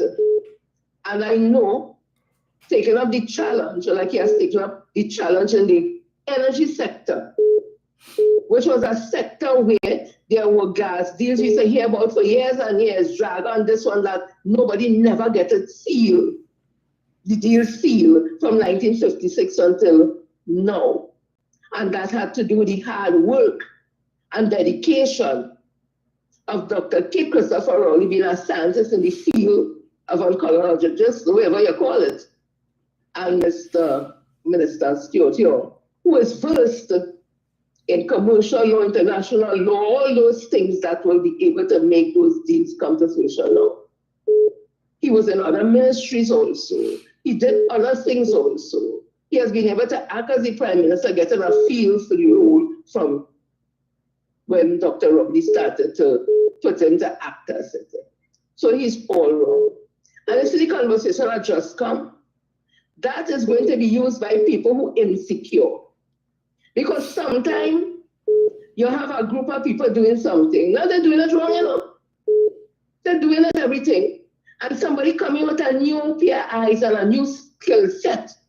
and take that now to a different level that the people who are doing the work all the time, they feel they were doing the work all the time, say, well, wait now, we didn't see this, we didn't say that. So it's how you look at it. And if you're going to look at it as he just come and look where he reach, and not looking at he brings value to the team so that we can get back into office, that he could get a wider cross-section of people to vote for the People's National Movement.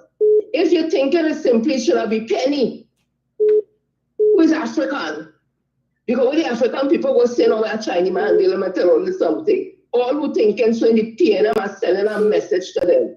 All they want to go into opposition. Because that thinking in 2025 is irrelevant. We go on past that. And as I said already, the PNM is not an African party. In this space of social media, the world moving different, the young people thinking different. You see that close net thinking with what is African and what will happen now. That is foolish thinking, because this is a cosmopolitan country and anybody should be allowed, once they have the expertise and the experience and the knowledge and the know-how, to lead the People's National Movement, and African people don't feel threatened by it. Because we have an Indian party, So when they call it PNM African Party, now we have a leader of mixed heritage. What moral authority does the UNC have to talk when they have an Indian party? So they can't say, what will happen to the Africans now that they sell out? So if we vote, as you said, vote for Kamala Persaud, she's not an Indian, so we are sell out. So I don't ascribe to that foolishness, but Minister Stewart, anyways, who could do the job, who turned up to do the job, who has been doing the job, is not negating that others weren't doing the job. And that is where people just get the emotion up in our mess. Oh God, we here all the time and we working hard. Yeah, it's how working hard, it's how work hard, and it's how work smart. So if you want to look at it as your cup half full against your cup half empty, but then you remain in a negative state. I just look at the cup half full, not half empty, because there's always more to do to bring it up to that level. So that's what I'll say, Minister Stewart, and congratulations again. And Dr. Keith Christopher Rowley, I've always called you a transformational leader. Thank you for your service, 45 years of service. I want to apologize to the people of this country who would have watched you as an African man. And that's another thing. PNM is an African party, but the blackest man, all the cuss him and say too ugly and too black to be prime minister, so pass me all the bullshit. I want to thank you, Dr. Rowley. In the face of all the discrimination and racism, you stood firm and you did the work to keep Trinidad and Tobago on an even keel through a recession, through COVID-19. And we could go on and on. Thank you, sir, for your service to Trinidad and Tobago. I want to say to my hero in the labor movement, nobody can take that away from you. I've always seen you as a modern-day hero of the labor movement as a woman. 12 years service in the PSA. Thank you for your service also, ma'am. But I've never known you to be a puppet. You're not a senator. You're not an MP. You're not in the House of Representatives or in the cabinet or anywhere there. Do not be a puppet for nobody this age in your life. You came out of the PSA on real high, because you did well. Don't let nobody bring down your character and what you would have done at the PSA. Don't do it. Stop it. Stop going all about. Let those who want to talk, who in the cabinet and the wherever, let them talk. There's not a mouthpiece for nobody. I've never been a mouthpiece for nobody. And I continue to respect you and love you for your work in the union movement. But don't, in this time in your life, make nobody have you. I talking to you, Mrs. Baptiste Prime Minister. And if you hear me, I tell you, don't let nobody have you as no puppet to talk what they want you to talk. If you have nothing to say, you're not a player in the game in terms of you're not in parliament, keep quiet. Because the PSA has a constitution, and we used to deal with things internally. And things doesn't used to always go right. Sometimes it used to go left. But we used to deal with it internally. We never used to come out in the public. It's only because of Duke and what he would have done, not following the Constitution and not giving us opportunity to speak. Not so much the Constitution, no, but we didn't have opportunity again to speak in the PSA. We started to come on the road. But with you there, we have opportunity to speak. And we have the same Constitution where if you're skillful enough, you could have used it to your advantage or disadvantage, and not everybody would have agreed with decisions that you would have made or not made. But we had a process, and we accepted it at the end of the day. Why is this process not being accepted? And when you're not even a player in it. So I continue. Again, I tell you, stay out of things and don't be no puppet for nobody. I want to give this one to Anna Roberts. This one is for Anna Roberts. And I'm going to go with Beckett's. So in the doubles and diarrhea, I want to remember this. Small pin does stroke hard. Small pin does stroke hard. Yeah? And Stotty choke, choke, choke, choke, choke, choke. Where's your talk now? You know where you is? You reduce the ground and say the camera. I say, watch him. We are choosing to reject he, but he's still there with me anybody. Yes. Yes. Watch me as a IMS. IMPS. Go on your doubles and diarrhea and have toilet paper this side. All you have to deal with that. Because now the fallacy and the talk about with a black party that blow the water. And it was never a black party. Or you have nothing now to say. And if the PNM smart, them in parliament and all that, all they will work with Minister Security to make this party even greater in 2025.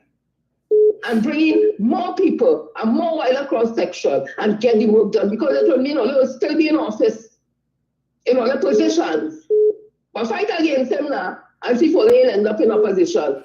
In opposition, they can do something.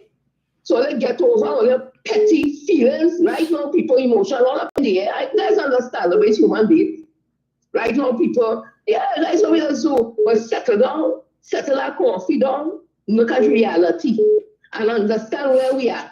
And ask it if you was chosen instead, could I take this party to the next level? And I tell you, if you're honest with yourself, you couldn't do it. Whoever it is had the aspiration. So let me work together to build this nation. As Dr. Eric Eustace Williams would have said, it's a nation had to build. The nation is Mother Trinidad and Tobago. And our mother don't discriminate against she Indian children, she Chinese children, she Syrian children, she African children, or she Caucasian children.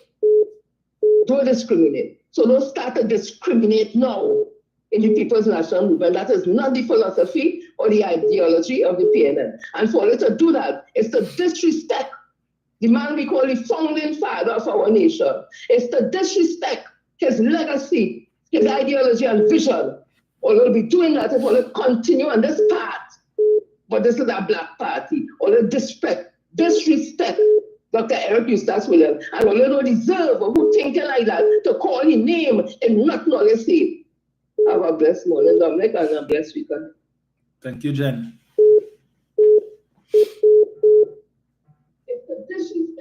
Hello, good morning. Hello? Yes, sir, morning. Hello? Hello. Morning. Morning, sir. Yes, good morning, Dominic. Good morning to you listeners. Fast, one thing on the last segment. First of all, let me take this opportunity to say congratulations to the Honorable Minister of Energy, the Honorable Stuart Richard Young, on his elevation to acting Prime Minister until such time. And I must say, thanks to the Honorable Dr. Keith Christopher Rowley, and as Sister Jenny would have said, that is what you call leader phenomenal or phenomenal leadership, right? Now, over the last 24 hours or so, right, you know, a lot of people have a lot to say in the appointment of Minister Young as the interim Prime Minister at such time, right?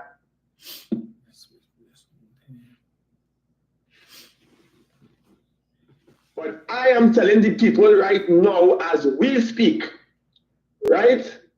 Those who have an agenda within the People's National Movement, or they humble or themselves.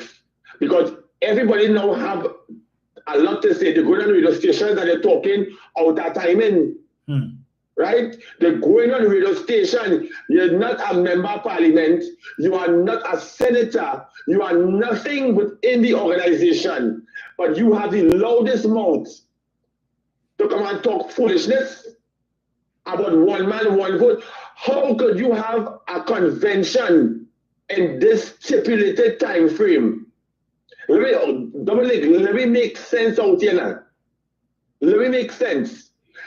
To have a one man, one vote to elect a leader of a party, what are the criteria to get into the leadership? You have to have a special convention, right?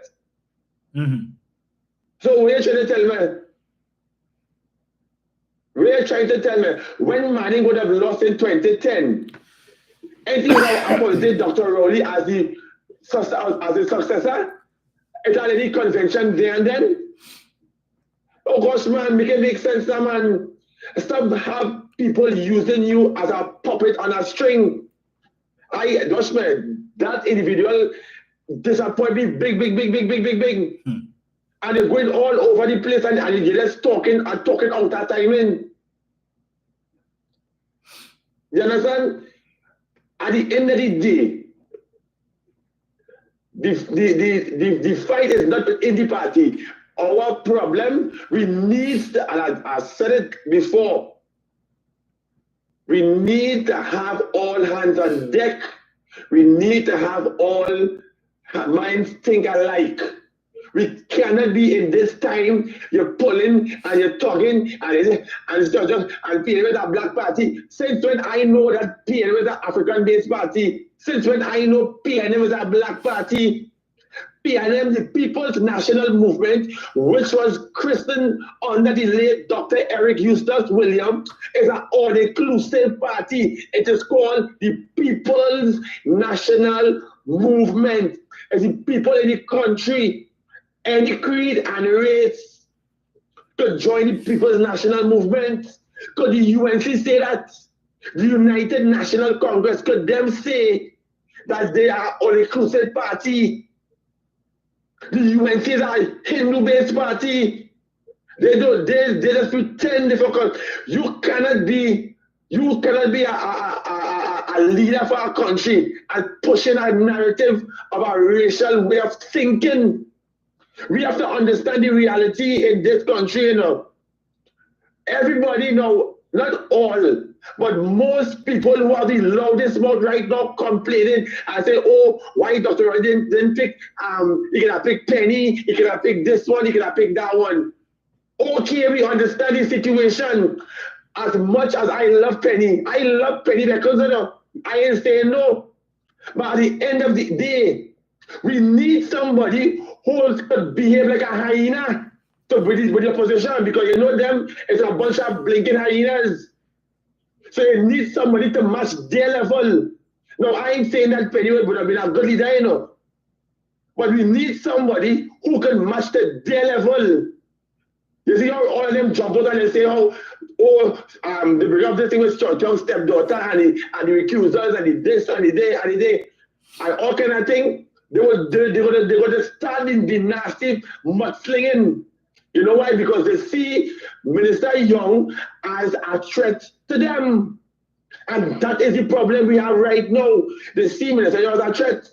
Because you remember, Minister Young was under Dr. Rowley, so they know that we had Dr. Rowley for the last 10 years, and then we have Minister Young now in that category. So they will say, oh God, so 15 years of them money. So let me start the mudslinging now. Right? You want to talk about undemocratic? Hey, you always a pariah Zamwati. Hey, you want to talk about undemocratic? If you have democracy and integrity, the 19 crooks they have behind you, right? That's the 19, the 18 crooks behind you. Well, not 18, because I think you kick out 5. The other 13 crooks behind you, right? Who have questionable actions behind them. You would not, penalize none of them. You know why? Because birds of a feather will always and continue to flock together. Right? Who is having that UNC party could be anointed by Kamala to take over the UNC. Not one of them. Because every single one of them have questions to answer before the court. Every one of them. The only person that I thought and think, in my opinion, that would have been a valuable option to the UNC leadership is Anita Haynes. You understand? Anita Haynes would have been at it. But then again, they would have fight on Anita Haynes in that party. They would be like some Padarat, Munilal, all of them would have fight on Anita Haynes. That is why Kamala Gerald Ashi. And she would not have no coalition with Bukela Pandey because they see Bukela as a threat to them. But at the end of the day, that is not my business. That is the UNC business, that is their business. My interest and my focus is my party, the People's National Movement. And I am saying today, I fully endorse Minister Stuart Richard Young as the Prime Minister in the coming months to the election and as the ultimate political leader after the election. I support him full 100.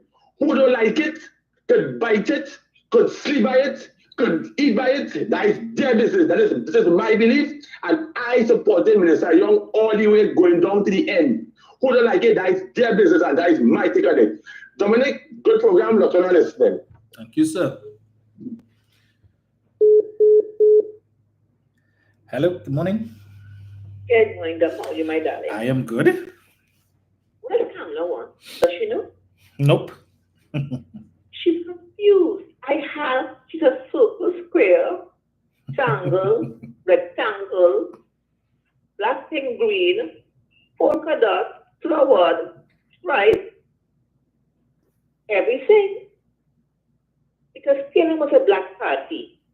So she said, okay, no, Stuart Young is at the head. She has said that too? Kamala. My 9 toenails available for you. Can't pick a toenail and come talk to one. But here, but still come talk to him. You cannot be serious. You were caught naked in public because all the beat, you beat up my prime minister, you beat him up because of his skin. Now, Paul comes to town. You're angry? Is Paul, Taylor, you want? Which one? Choose which food you want, Kamala. Then Anne will give you. The Zoom I give you 2.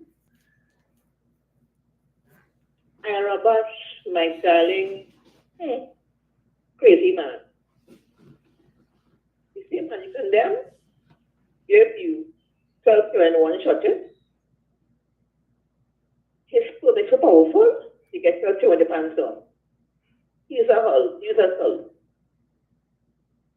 God, forget the praise. Happy Father God for the day, sorry Lord.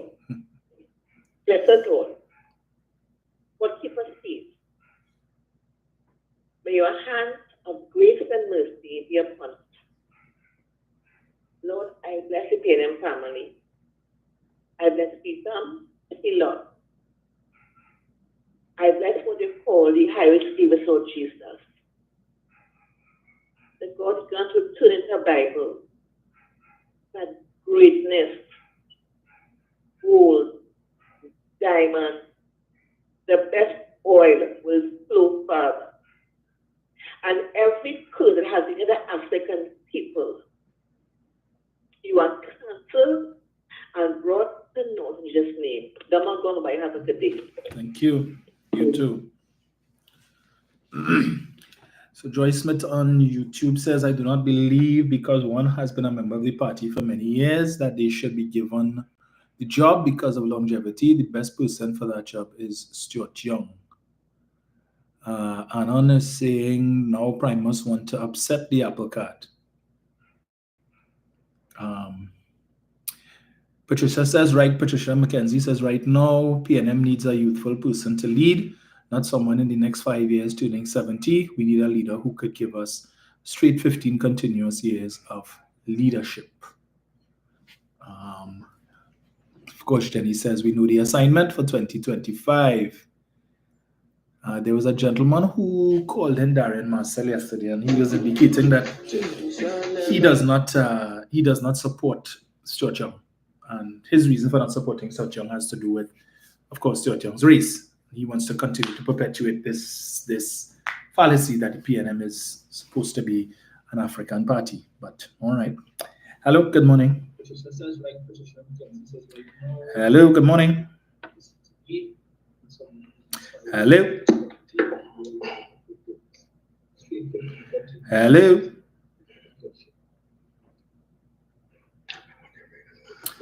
Hello, caller, listen on the phone, not on your device, please.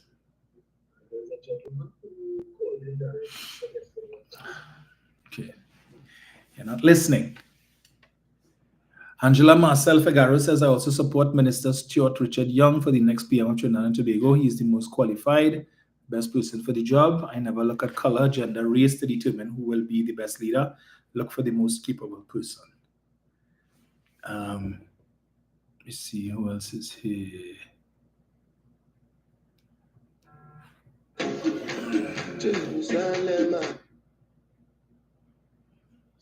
Hello, good morning.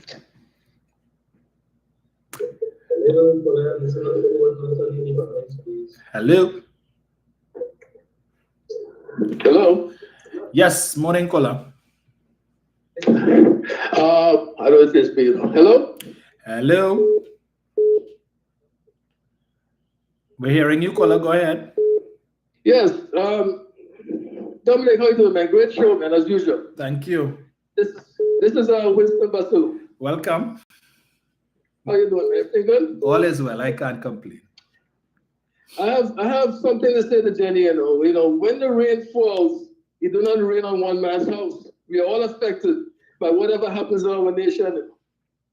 It doesn't matter if you're Indian or African or Chinese or Syrian. Mm-hmm. Hello? Yes, we're hearing you. Go ahead. Yeah, so I have a question. Uh-huh. The SOE in 2011, many PNM supporters considered it racist because they say it's only African people who's getting locked up. Right? But what's the difference between the SOE back then and the SOE now? Seeing as only African people getting locked up. So what's the difference? The difference is that the African people who are getting locked up now are being held with guns. Being held with what you said? They're being held with guns. Those persons who were locked up in 2011, they weren't in possession of any guns. They were just, the police were just picking people up random off of the street in East Port of Spain and throwing them in the back of vans. Yes. Well, the PNM supporters don't say that, but they say that Kamala only lock up black people and African people. Is that a lie? So what I've seen from the pictures and videos and the newspapers is that it's only black people getting locked up. Really? Did you see? Really? I ain't seen no Indian people getting locked up. Did you see the video of the 8 persons who were held in Southford with respect to the racket involving the vehicles racket, stealing people's vehicles and scrapping it? You saw the 8 fellows who were lying on the ground? No, I didn't see that. Right. They weren't all persons of African descent. Oh yeah? Why didn't you see that? I'm sorry, I didn't see that. Yes. Okay. All right, so I have another question here. You also say that poverty is not the end all to crime. Correct. Why is that? Because the umbrella of poverty, in my opinion, commits crime. Really? Yeah, I mean, there's the lack of financial resources, the lack of educational opportunities, the lack of meaningful employment, poor housing, lack of hope. All right, let me answer that for you. The government has prejudice against people living in poverty and high crime areas. In fact, I have a friend from Lavatil. He was qualified for a job. I didn't get a job simply because it's discriminated against him because he lived in Lavatil. And those things could create poverty. and did he turn to a life of crime? I'm sorry, no, it didn't turn to a life of crime. Okay. Fortunately, he didn't turn to a life of crime, but many has because of lack of opportunities. Lack of opportunities, you say? Lack of opportunities. The government set aside in those areas of Laventille, Beetham, Sealot. The government set aside $3 million specifically for East Port of Spain, which includes East Dry River and areas of Laventille and Beetham and so on, right? $3 million for persons to come forward and to establish a business. We're starting you off at $20,000 and we're giving you the training and the technical expertise that you need to start your business, right? Yes. $3 million. You know that, I know that, but do they know that? Why don't they know that? Do they know that? The Ministry of Youth Development has a caravan that has been going all over the country. They went specifically and set up in Beetham and Laventille, and they came with the forms and they told the young people, come, if you're not going to come to us, we will come to you. Come and fill out the form. We have over 70 programs. Choose one. Choose one. Okay. Why isn't the UNC using their platform to encourage people to do these things?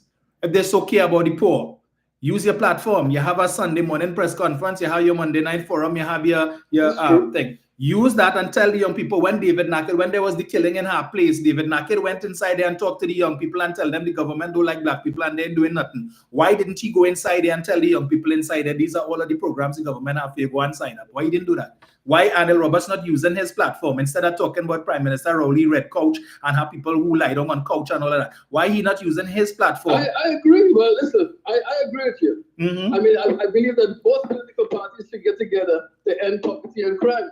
Yeah, I agree. So I totally agree there. Mm-hmm. But the problem is the UNC is not in charge. They're not in charge, right? The UNC is not in charge. Uh-huh. So whatever policies that has to be made is made by the political party. Right, the policies are made by the government, but the UNC needs to understand they are citizens first. And when it is, they could be telling their supporters, go and sign up for the homestead program so that they could get the 20,000 and the 2 acres of land and the starter home. And you're not telling the people in Laventille and so on using your platform, because the UNC has constituency executives in Laventille. They have activists in Laventille and in Beetham. Why they're not using the activists to tell them go and participate in these programs and put on the guns? If you care about the country, you know why? Because once the crime continues, they could use that as an excuse and use it as leverage to try and get back into office. Party before country. I think that's an assumption. I'm not gonna argue with you with that. I'm not gonna debate that because I don't know. Okay. All right. Yes. Hello? Yes, sir. Yeah. I have another question pertaining to Jenny. Jenny, who do call? I don't know if she's still listening. I'm sure she is. In my opinion, Jenny, I think you should focus on the problems of young African youth. You know, why young African youth is filling up our courtrooms, our jails, and our graveyards. Is it possible that we can stop talking about Indian, and get together as a nation to stop young African men from going to jail? Winston, can I ask you a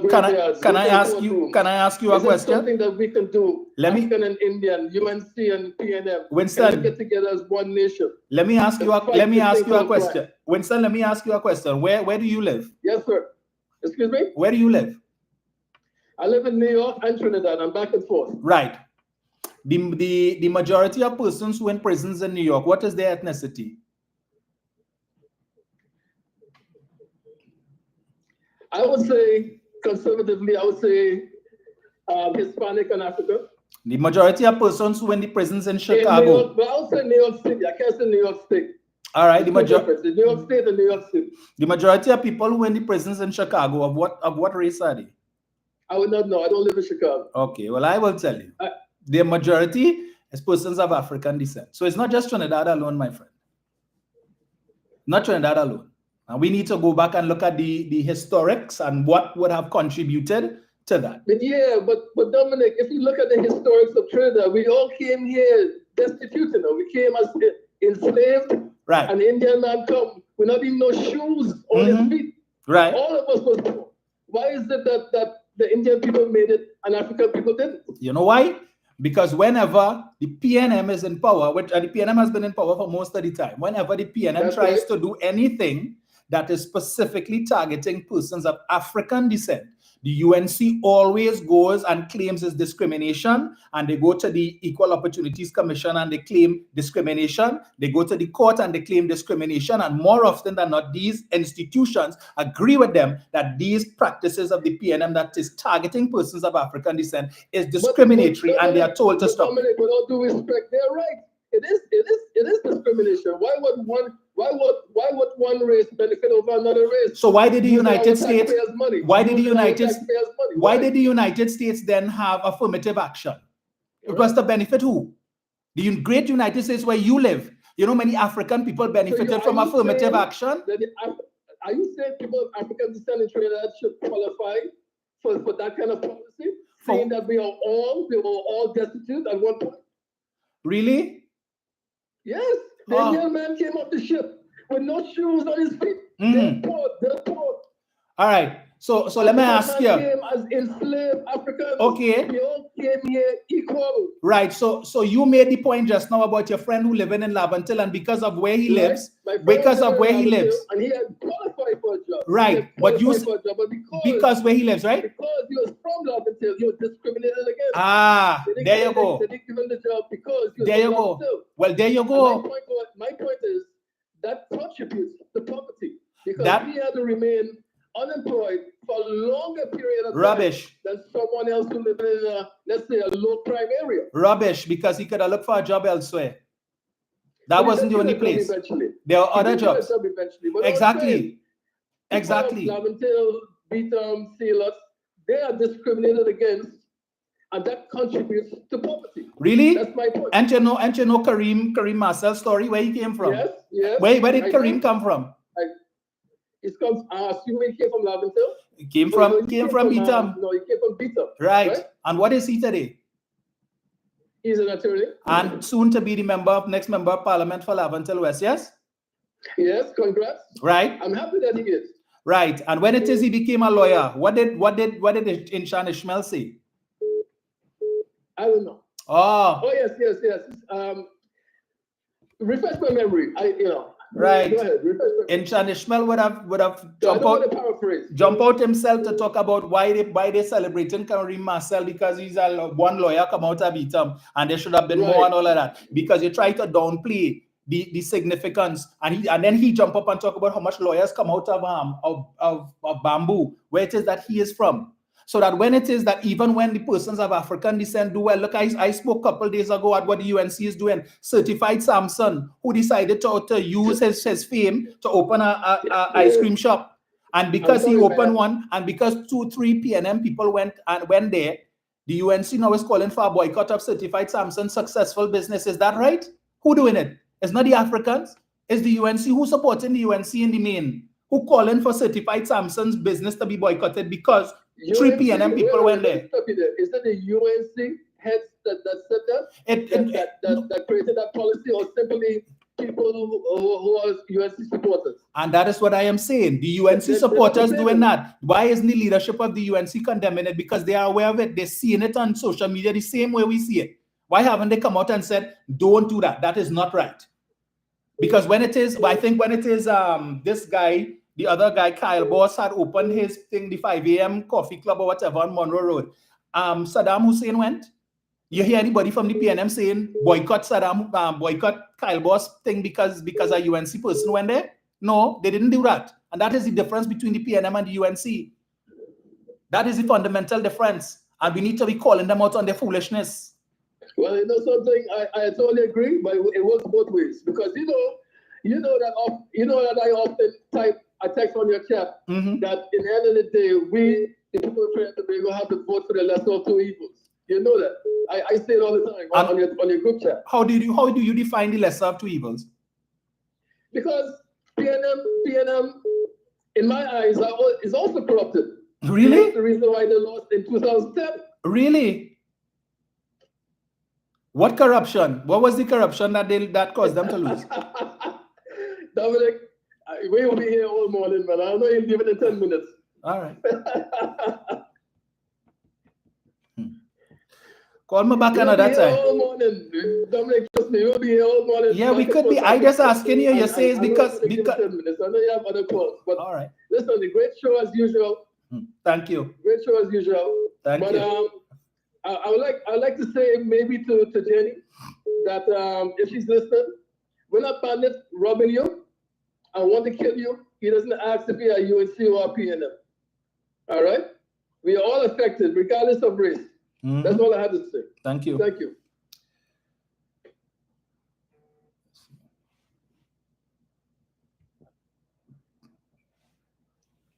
Brian, call me back.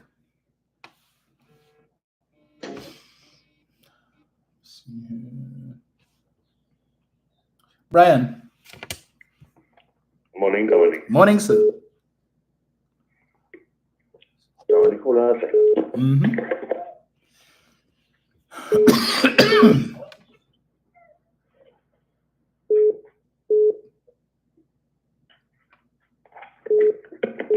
Dominic? Yes, sir. I don't know where I wanted to start it, but I have to start with your last conversation. And it irks me when people who live abroad attempt to want to have a discussion with people in Trinidad about certain things when they only get half of the story. And they go on half of the story, and the other half they don't hear. And it really irks me. Because your good friend Winston only got half of the story. He didn't get the whole story. And therein lies the pain of this country. Because they live in a country in America where there's someone who is about to become president of the United States who has demonstrated extreme race, pretending to like people who are non-white. But he has put other people in positions whereby we will see the fruits of all of that come January 20th. And one thing about the truth will set you free. Because you see, they are blinded by certain people and certain rhetoric that they don't even understand where they are. So when you're 4,000 miles away from Trinidad and Tobago, you will see anything that you hear being repeated by those who oppose the People's National Movement in government.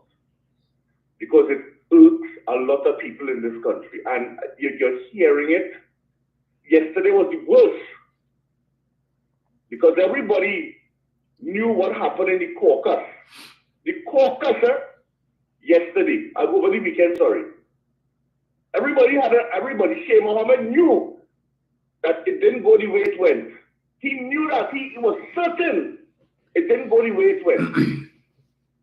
Ras Faraj wanted the Honorable Prime Minister to step down and elections being called immediately. But when he realized his stupidness, he talked because Darian Marshall had fought for them. He changed the tune. All of them, all of the others, have a problem because of how the PNM is so smoothly transitioning from one leader to the next. They all do. But when you have people like Winston who call you there and can't answer some of your questions because he didn't hear this and he didn't hear that, he is hearing what he wants to hear. And that will not change. That will not change because he's not listening to all and sundry, listening to certain people that he wants to listen to, and that is what he is going with. So he adds no value to the conversation, none whatsoever. And that is what irks me about some people who call in. So now they can't attack Dr. Rowley anymore. So what are they going to do? What it is they're going to do now? It's not a black man for them to call on to say black eyed Oreo and all of this, as Jenny rightly said. So what are they going to do now? That's to go back to one. They have to caucus and rethink the plan of attack. The 27th of January, 3 murders for the year. Might be 2. 2. But normally around this time it might have been 18 and climbing. Correct. But they ain't have that to talk about. So they have to look for something else. Because you know why? The SOE is working. And the country, listen to me. I went Mayaro just recently. No roadblock, no nothing. Yes, it has police around and so on. But at the end of the day, once you're not in issues with as far as the police are concerned, you have nothing to pay in this country. So the economy will continue to grow, albeit slowly, but it will continue to grow. But they ain't like that. So they're finding problems with the economy. They're finding problems with the SOE. They're finding problems with how things were done so smoothly over the weekend in Tobago. So they said that the primary journalist and reporter, Akas Samaru, who couldn't find anything, any dotish questions he asked the Honorable Prime Minister. But we'll deal with that another day. Dominic, when you're in leadership position and you want to elevate certain people who are your subordinates and under you, there's something, as you will very well know, called KPIs. Key performance indices. And you look at the people that you work with, work alongside, and who work with you, who you instruct, and you rate them. You rate how they perform. You look at them closely. And one of the hardest taskmasters that I have ever seen as a leader is Dr. Keith Rowley, because he doesn't take stupidness. You know that, and I know that. Dr. Rowley is not going to favor anybody who he believes does not perform and does not confidence in. And we must always remember Dr. Rowley's, how he acted over the last 9.5 years so far. You recall in 2015, when they got into office, not me, but the then Governor General of the Central Bank said there were 4 periods of non-performance, of no money, that the GDP wasn't good. Actually, it wasn't going anywhere. There was no money. And we were being told by Kamla Prasad and Kevin Ramnarai that everything was okay. You recall that, Dominic? 4 periods of no money, but she said everything was okay. They only had enough money to continue to pay who? Public servants, to keep them quiet. And they were borrowing. They were borrowing money at a rate that now we understand how bad it was. What did Kamla Prasad said? We mustn't forget, people talking about Stuart Young SC. Stuart Young SC, as a new minted minister, when Dr. Rowley got in there, recognized the problem with the gas issue, because they were facing being sued for $8.8 billion from the downstream industries who were threatening to leave Trinidad and Tobago, the petrochemical industries. Remember that? Because all of the gas under the partnership was being sent to a new plant down in Labrador, the Mitsubishi plant owned by Japanese people. You recall that, Dominic? And no gas was being prioritized or sent to the downstream petrochemical industries in Point Lisa. What did Dr. Rowley do he sent Stuart Young, Member of Parliament for Port of Spain, North St. Anne's West, halfway across the world to Japan to ask him to get that agreement to be annulled or to be how should I put it to be changed so that the people in Point Lisa would be able to get gas and they wouldn't have to pay $8.8 billion to the downstream industries for failure for the government not honoring the contractual arrangement that they had for natural gas. He sent him there. And what did he do? He came back and he said, I have made progress across there, but we will still have to continue to pay. And they have understood our predicament, and therefore they cannot hold on to all of the gas for the Mitsubishi plant in Labrador. But we're still paying for that contractual arrangement made under the partnership, which was a bad arrangement. Today we're still paying. But at the end of the day, they're not taking all of the gas. A lot of the gas now goes to the petrochemical plants. Stuart Young was sent there to do his best as he could at the time. You know why? Because Dr. Rowley had to run to Jamaica to appease the Jamaican market, because they were our major market in the Caribbean for goods from Trinidad and Tobago.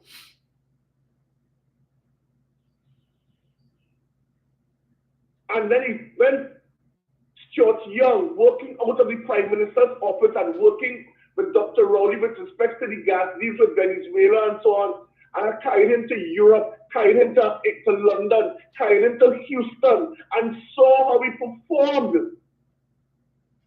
As Dr. Rowley said over the weekend, he looked at him closely and recognized his ability and how quickly he was learning and how quickly he understood.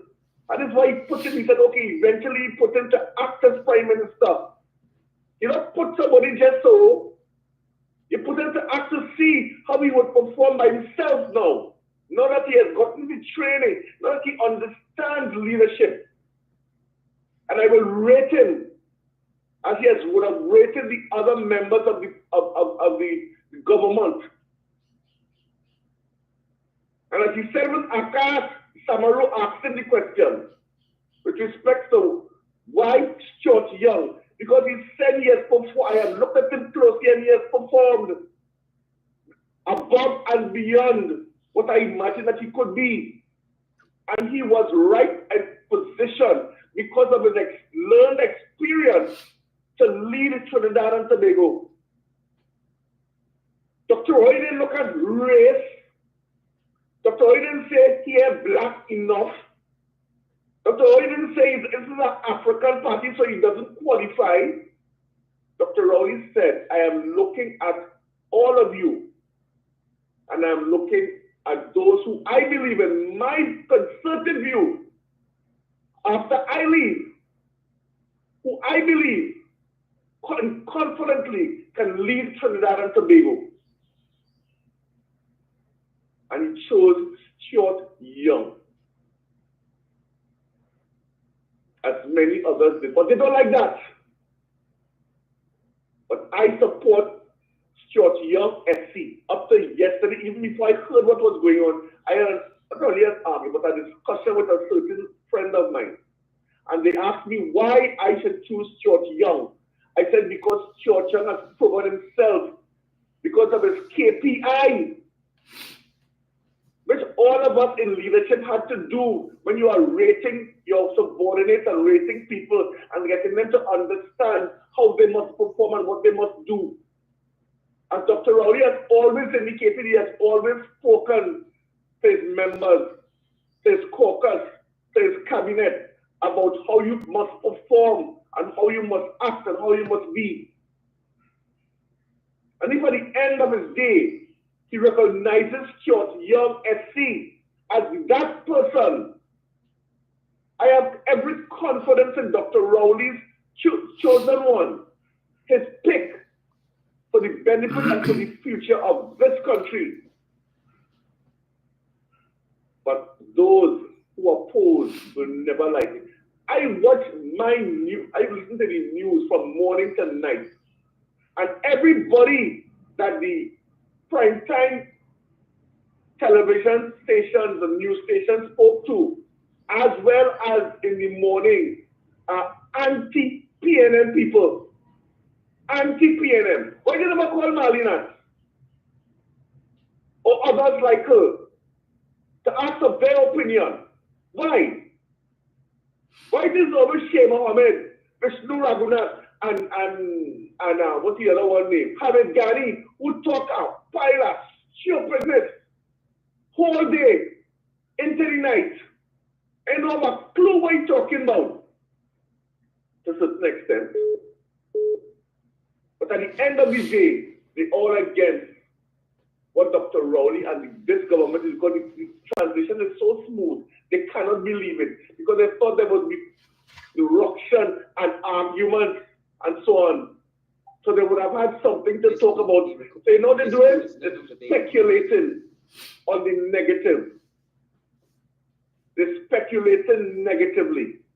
And that is all that they can do. Kamala Prasad does not even know what to say. She's talking, they're interviewing her, and she can't even speak as loud of that dummy they call Roberts.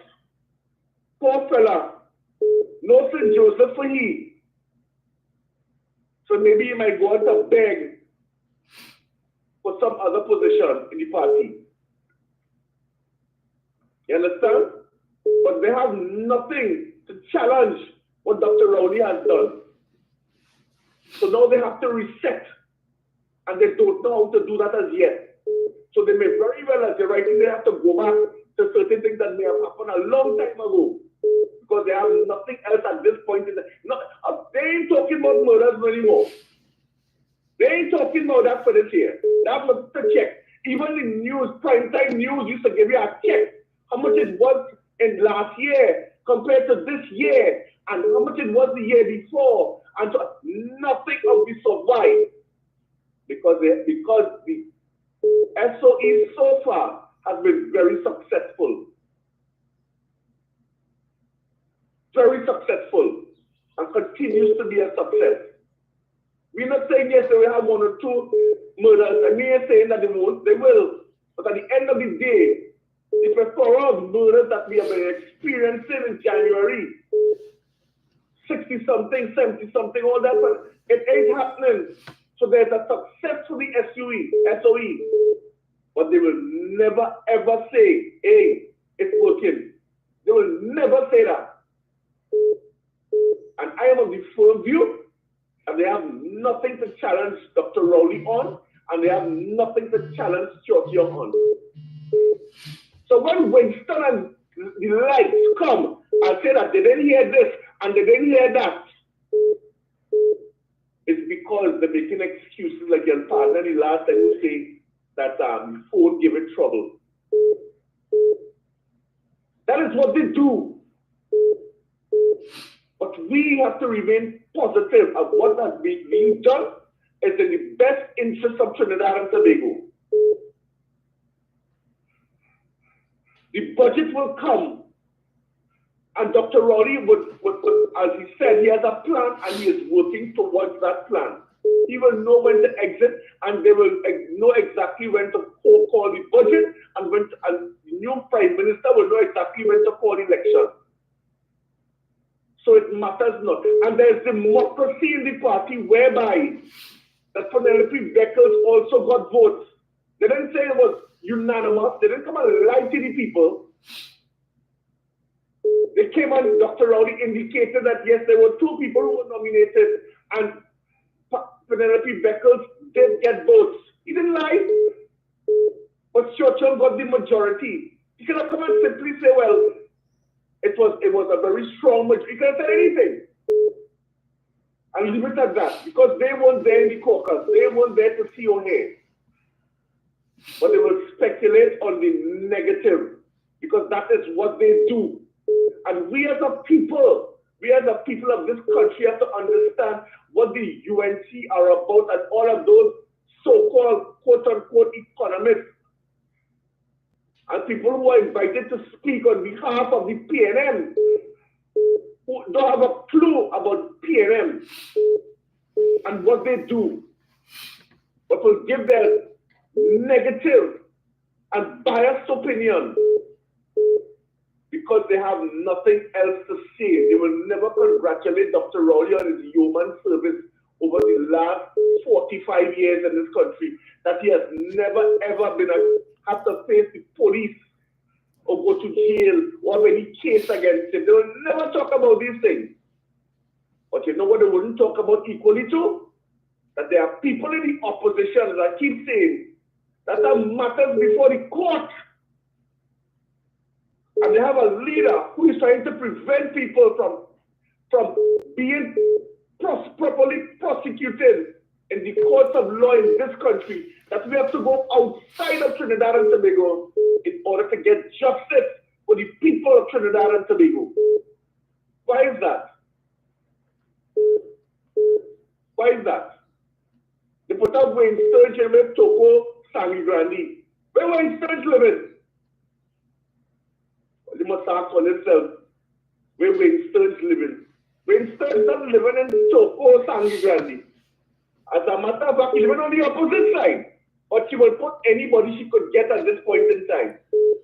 But she doesn't announce her entire slate for the upcoming general election. You want the election now, call election now. But she don't announce her slate. You know why? Because she knows you'll have wrangling in that party. And she wants to minimize that. Why she call it Oropuch West or Oropuch East? If you say Arnold Roberts has baggage, he has more baggage than Rural Munilal or David Lee, who before the court. But we will see she will put them back up too. I say she don't have a choice. When they will call her out, because in 2030 she could be 79 close to 80. Therefore she's too old, she can't walk, she has health issues. They're calling her out for that? No. The things that they should be calling coming up for that be set up for. They're not calling her out for any of those things. They're not asking her those pertinent questions. Are you healthy enough to carry this party forward? Yes or no? Some are saying no, but they're staying quiet. Indira Sajiwa knew that Arnold Roberts was carrying baggage, but she said nothing until she recognized that Kamla Prasad Biseta wasn't putting him up for St. Joseph. Then she came out and she spoke. Why she didn't come out and talk about David Lee and Rural Munilal? And she knows better. You know why? Because they all are anti-PNM and support the UNC. All these so-called economists that these people call on, these talk show hosts call on a daily basis. Why you don't talk about them and ask them those pertinent questions? They will never do that. But we will highlight it. We will let the people know. Don't be fooled. Because that is what you would have fostered all of us. And there will be no change if you play loose and fast with your vote and let them get back into office. It will be the same old what happened between 2010 and 2015. And as a matter of fact, it will be worse. Because as I've already said, they have already laid the tracks for them to run. And this time, we will be in the throes of the IMF with no escape. Dr. Rowley kept us out of that. He kept us out of all of those things. He helped us with COVID. He kept us alive. Yes, some did pass, as in every other country. But he kept the majority of us alive. He didn't give me punching and line. He ain't placed no dome. And he knew how to raise revenue for the future of Trinidad and Tobago. What is Kamala's rationale for raising revenue for the people of Trinidad and Tobago? The money in the excess money in the unit trust and NID, your money and my money, she's going to take. How's she raising revenue? She cannot say. But she created strife between us and Venezuela. I wonder why. Because of the success of who? Dr. Rowley and Stuart Young, SC. That's what he's doing. And I want to warn the people of this country. Don't play fast and loose with your vote. Because you will pay the ultimate price. Remember 1986. And don't you forget it. Have a good day, Dominic. Thank you, Brian. Let's see here. Jenny, right. Last call. Yeah, Jen, go ahead. Hello? Hi, Dominic. Hey, Jen. I just want to say this. When they're speaking about Dr. Rowley disrespected the Black community and Black women, I want to ask all of them who's saying that. When Kamla Prasad sister called Dr. Rowley a Oreo, which in any developed country is a negative and racist slur against people of African descent. What all they say? And so they said, I'm not. When Anna Roberts calling Dr. Nine Gaspy, an African bright woman, which she was doing with pum and bundles, only come out and defended the African woman.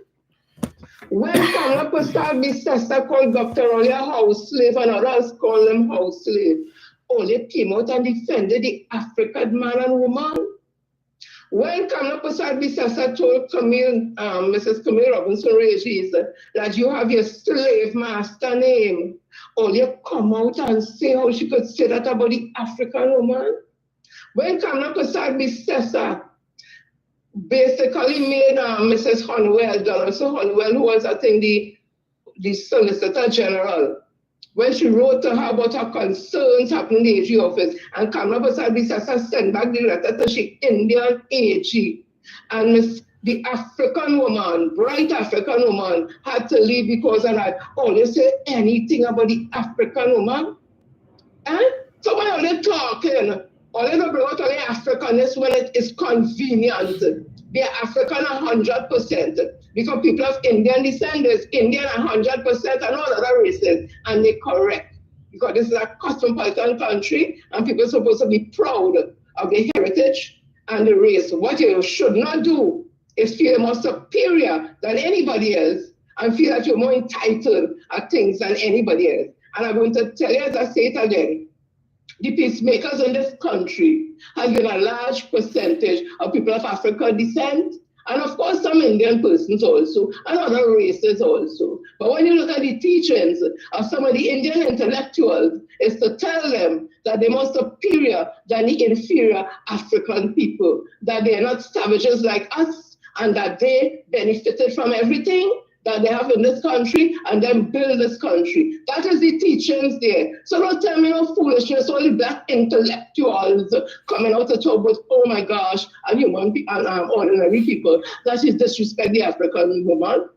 All of the disrespect African woman every blasted day. All the past with all the BSS is who could run this country, and the PLM has never been no African party, no one race party, a national party. And again, I say, to Mrs. Jennifer Pettis Primus, I love you dearly.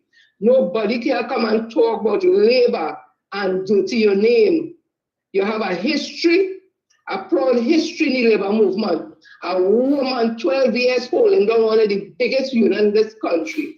Do not allow your legacy of the PSA to get tied up in a political thing and get chained up to be all over the place. You're 91, you're on this one.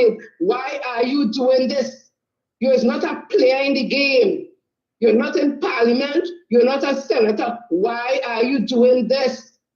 Desist from doing it. There are places you can go and have a conversation on the constitution. Come now, let me be real with certain things. Stop it. It's not looking good, and people are saying that you're looking desperate.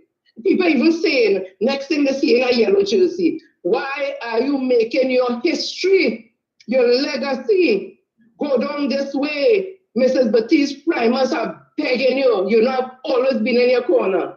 You know, I've always stood up and defended you. You know, I love you like a mother. a sister. Don't be a puppet for people in the political games. Thank you, Lord. Thank you, Jen.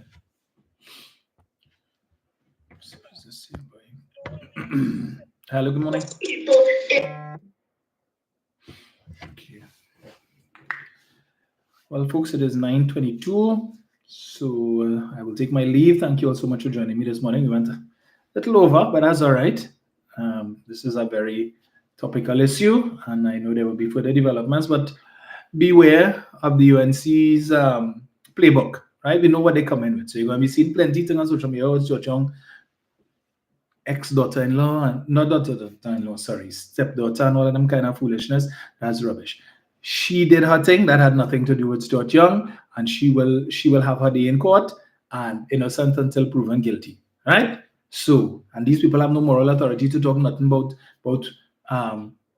who have charge and who have case and who under investigation and all kind of foolishness. Because Prasad Bisasa, she mentioned last night, tipping off, she should have had a case to answer before the court on tipping off, but Marlene McDonald saved her backside.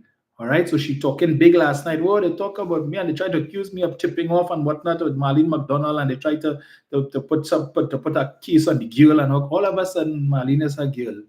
Yeah, because Marlene didn't want to cooperate with the police to tell them that you informed her that the police were coming to arrest her. How did you know that? Right? But she got away. But the rest of them anyway. So we will continue. We will monitor it, and Thursday morning we will continue the conversation. Thursday I might have to keep it short because I think Randall Hector's funeral is on Thursday at CUC. At the University of Southern Caribbean, USC, in St. Joseph there. So I may want to attend that as my former classmate. So yeah, so congratulations again to Stuart Young, and we will convey, Jen and I will, and Eric will convey your congratulations to him on your behalf. All right, so enjoy the rest of your day. As I always say, make it a productive one. Keep safe on the black carpet. And we will chat again. We're listening to Darian this afternoon, those of you who are so inclined. And let's see what's happening. I see some people posting up on Facebook, why not to support PLM, talking nonsense about it and voting and they voting and all kind of thing. I was in the bank yesterday, and a woman was going through her phone, and when she saw Stuart Young, the news on Stuart Young, she said, Stuart Young, they could have put Penny Beckles and they could have put Emery Brown. Why they put Stuart Young? And she started this two-tish talk about Stuart Young's stepdaughter and the drugs and 1% talk and all kind of thing. I mean, had I not been waiting for a while to do my transaction, I would have gotten up and left because I was so upset. But plenty more of that to come. So, folks, we will chat again on Thursday morning, God's willing, right? Enjoy the rest of your day.